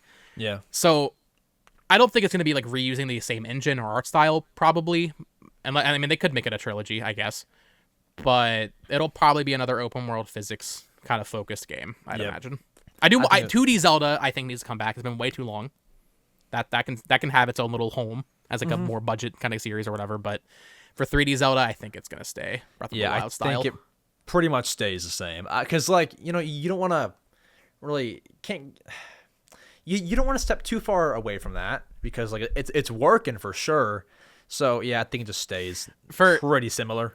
For comparison's sake, okay, Breath of the Wild, let's say sold. I think it's 29 million units. Somewhere around there, yeah. Skyward Sword, the 3D Zelda that released before Breath of the Wild, sold 3 million. It's not even close. It's not, no. As much as I would like another regular 3D Zelda, I think there's too much money on the table with an open world Zelda game. Yeah. No, for sure. I agree. Next, what are your guys' favorite home and handheld consoles? I guess just pick one of each. Can I say Switch for both? No. Yeah, I mean, you could. Technically, I could. Okay, if we're counting Switch as a home console, I'm going to say Switch because it's not like the hardware. I'm not obsessed with the hardware or anything. I think the Joy-Con are fine. I like that it's portable and you can take it out. But it's the library for me. The Switch's first-party library there's nothing like it on any other console, to be honest. Especially because they were able to port the entire Wii U library, which is already great. And for a favorite handheld, I would definitely have to say 3DS. I mean, 3DS is Yeah. similar reason the library is so good, and also just the hardware itself. I actually really like. It's like the new 3DS XL is like it's nice, like, a nice like sturdy piece of hardware. It feels good, you know. Yeah. Doesn't really feel cheap. For me, I mean, it's pretty easy. Just because this is like where I grew up, you know, Wii U and 3DS, I'm done. Yeah, like that. Yeah. That's just that's just kind of where it was at. I've got I have the DS XL, so it felt very fragile like before this. So I put like a silicone case on it. It's black silicone case. Okay. The only problem is it came with a bottom to go on the back and like on the buttons. It did not fit in every way possible. It didn't fit. It was made for 2DS. This part fits, but the bottom didn't. So I have like a clear case on the back. That's and rough. So Yeah, it's there. But yeah, this is my main 2DS or main 3DS system. Yeah. And then I bought the Ocarina of Time 2DS. But yeah, I'm just a nice. 2DS guy. Screw the 3D. Dude, I got the Mario Maker 2DS earlier this year because I never had a 2DS before. The 2DS is really comfy. It is real nice. I did not because nice. I had never held one before, and I picked it up. I was like, whoa, because people made fun of it when it like got announced, but dude, it's pretty good. It is nice. I almost got the Mario Maker one, but I'm not a big fan, and not to like yuck your yum. I'm not a big fan of the yellow and the red. Oh no, it's ugly. But like, let me think. I think I have it here. It's like so ugly that it's kind of good, like design wise. Yeah, here it is. It's kind of dirty, but dude, this thing's so stupid. It's so stupid. I don't know. To be honest, though, I don't know if I like the Ocarina of Time one either. The green and brown. That's not exactly pretty. I guess for me, I kind of like it. I don't know. That could be like a Minecraft edition, honestly. Yeah. Like, yeah, for looks sure. Like a Minecraft block. I didn't even think about that. Yeah, this is, and you can't even play Minecraft on here. I know. Yeah, it's close to the new 3DS. Yeah. Gosh. They did do a Minecraft 2DS. Or new 2DS. Oh, yeah. Yeah, I remember that. Creeper on the face, yeah. Is that Japan exclusive? I don't think so. I think it was in America. Oh, okay. Nice. And then, final question. We've been going for 2 hours and 40 minutes. This is my longest podcast, Bo. Let's go. Let's go. And like by a mile, too. What Mario Kart character is your main? I'm a Morton main. Morton. I don't know why. It's one of the Koopalings, if you don't know. Yeah. When Mario Kart 8 came out, for some reason I was like, yeah, I like Morton. Now, I played a lot of Mario Kart 7, and I'm not sure what's going on with the meta with Mario Kart. It seems like they've actually changed a lot with this DLC. But in Mario Kart 7, the meta was Metal Mario. And I was that piece of garbage online with Metal Mario and the B Dasher and the Red Monster wheels. It's what worked, so I was gonna do it. With Mario Kart 8, I feel like there's more room to play around with like the weight classes and stuff. It feels a little bit more balanced. So yeah, I've always played Morton. Yeah, for me, I go with the Villager, the Animal Crossing Villager, the Animal Crossing nerd over here. But like the weight also works with the build. I use the City Tripper. I'm not sure. There's so many carts. I'm not sure. I don't expect you to know that one. Yeah. And I'm not sure what wheels I use, but it's just always worked, and I've always liked that combo. So yeah, I use the Villager. Before that, though, before it was a thing, I would just use like Mario or Luigi, just basic boy. I would just use one of those guys. Maybe Bowser here and there, but yeah. That's really it. Yeah. Pretty much just heavy characters. Any heavy characters is what I would go for. Yeah. But when Mario Kart 8 for Wii U, when that was the current game, it was fun to troll people with Pink Gold Peach. Because no one likes Pink Gold Peach. So if you beat them with Pink Gold Peach, they just get angry. So that was always fun. About that, I actually want to ask, dude, what the heck is going on with the Mario Kart 8 Wii U server? They're gone. It's down, right? They're gone. So was Splatoon. Splatoon's also gone. Do you think it's gone forever? Or do you think I think so. So for those that don't know, you probably covered it on the podcast, I guess. Yeah. I think it was end of February, maybe early March. They just went down with no indication or anything. And Nintendo actually updated the eShop page for both games to say the servers are currently down. We're working on them. That was almost 2 months ago now. I don't think they're coming back. I don't know if you know this, but back in December it was revealed from a hacker that apparently in 2020 some crazy exploit was found through Nintendo's security measures. I don't know how they do it. And they actually released a patch for Mario Kart 7 in December of last year. Yeah. Oh yeah, I remember that. Yeah, which is weird. So people think that the same exploit that was affecting Mario Kart 7 and I think it'll Smash 3DS is affecting Mario Kart 8 and Splatoon and Wii U. And they're not gonna patch the Wii U game. Like Mario Kart 7 still has players, and I'm sure Mario Kart 8 and Splatoon did, but not to the same scale. I think that it will be fixed, and here's why. You're so optimistic, bro. Here's why though. When they had shut down, or at least like kind of cut off, they cut off the Wii servers, not like online service, but like you couldn't like download software updates, which you can do now. You couldn't like open the eShop to download the Skyward Sword save data fixer. You couldn't do that. The servers were down 4 months. They were down, and they came back. So I think they will. I think it'll be like the same thing. It's not kind of a Nintendo thing, even though they should just kind of leave them be. Like no one cares that much. I feel like they should just kind of bring them back. It's just the kind of thing to do. I think that they will, but they're not in a rush at all. It's definitely the respectable thing to do. I just like imagine being the Nintendo developer in Tokyo or Kyoto, wherever they are, just with the Wii U dev kit out at this point. Like that's the one guy. It's one guy working on it. If they do fix it, it's totally the work of one person. Yeah, because they're not in a rush. It's not a priority. Like, no. We've seen problems with like Switch Sports fixed in a few days. You know, they're in no rush for this Mario Kart and Splatoon. Like, and what's crazy was I would play the Splatoon 1 like you know last September. It's pretty active. Yeah, it was actually good. You can find matches pretty quickly. That's actually not to go into about it too long. That's actually something that kind of makes me think they aren't gonna fix it more. This is I don't think this is a coincidence. The day that those servers went down is the day that the Splatoon 3 DLC came out, which added the hub from the first game. Oh, I don't think that's really a coincidence. Yes, it was the same day. I would love to be wrong because I actually still play Splatoon and Wii pretty. I'm not gonna say regularly, but every once in a while I'd pop in. My buddy Caleb was on there a lot too. He was trying to get the max level still. I would love for it to come back, but the fact like that DLC in of itself is weird. Why are they releasing a hub as DLC? Yeah. So and the fact that it happened the same day that they took the servers down, it's a little weird.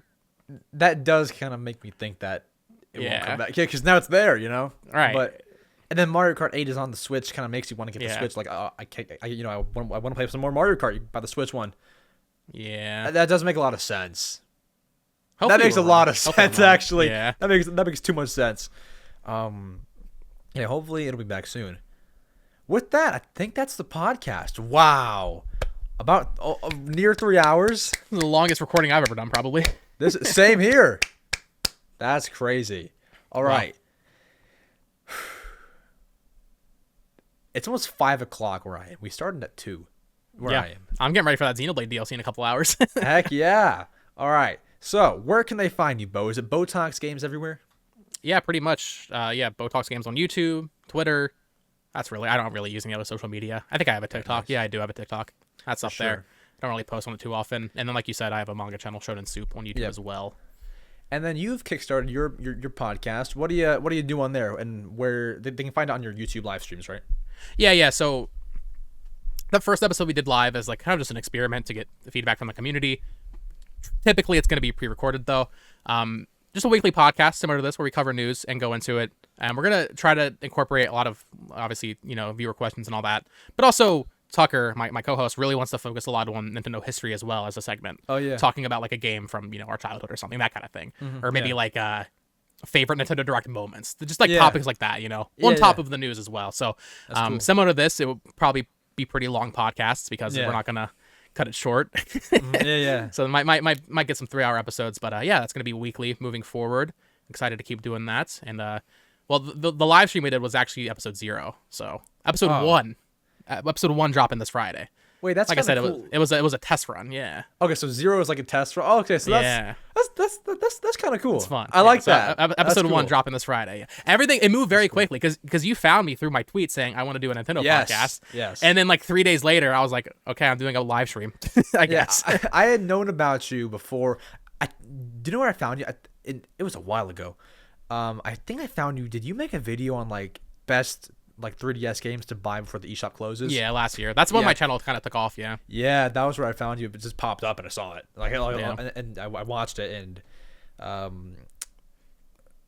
think I bought one of the games that you brought up. I don't remember That's all funny. of them.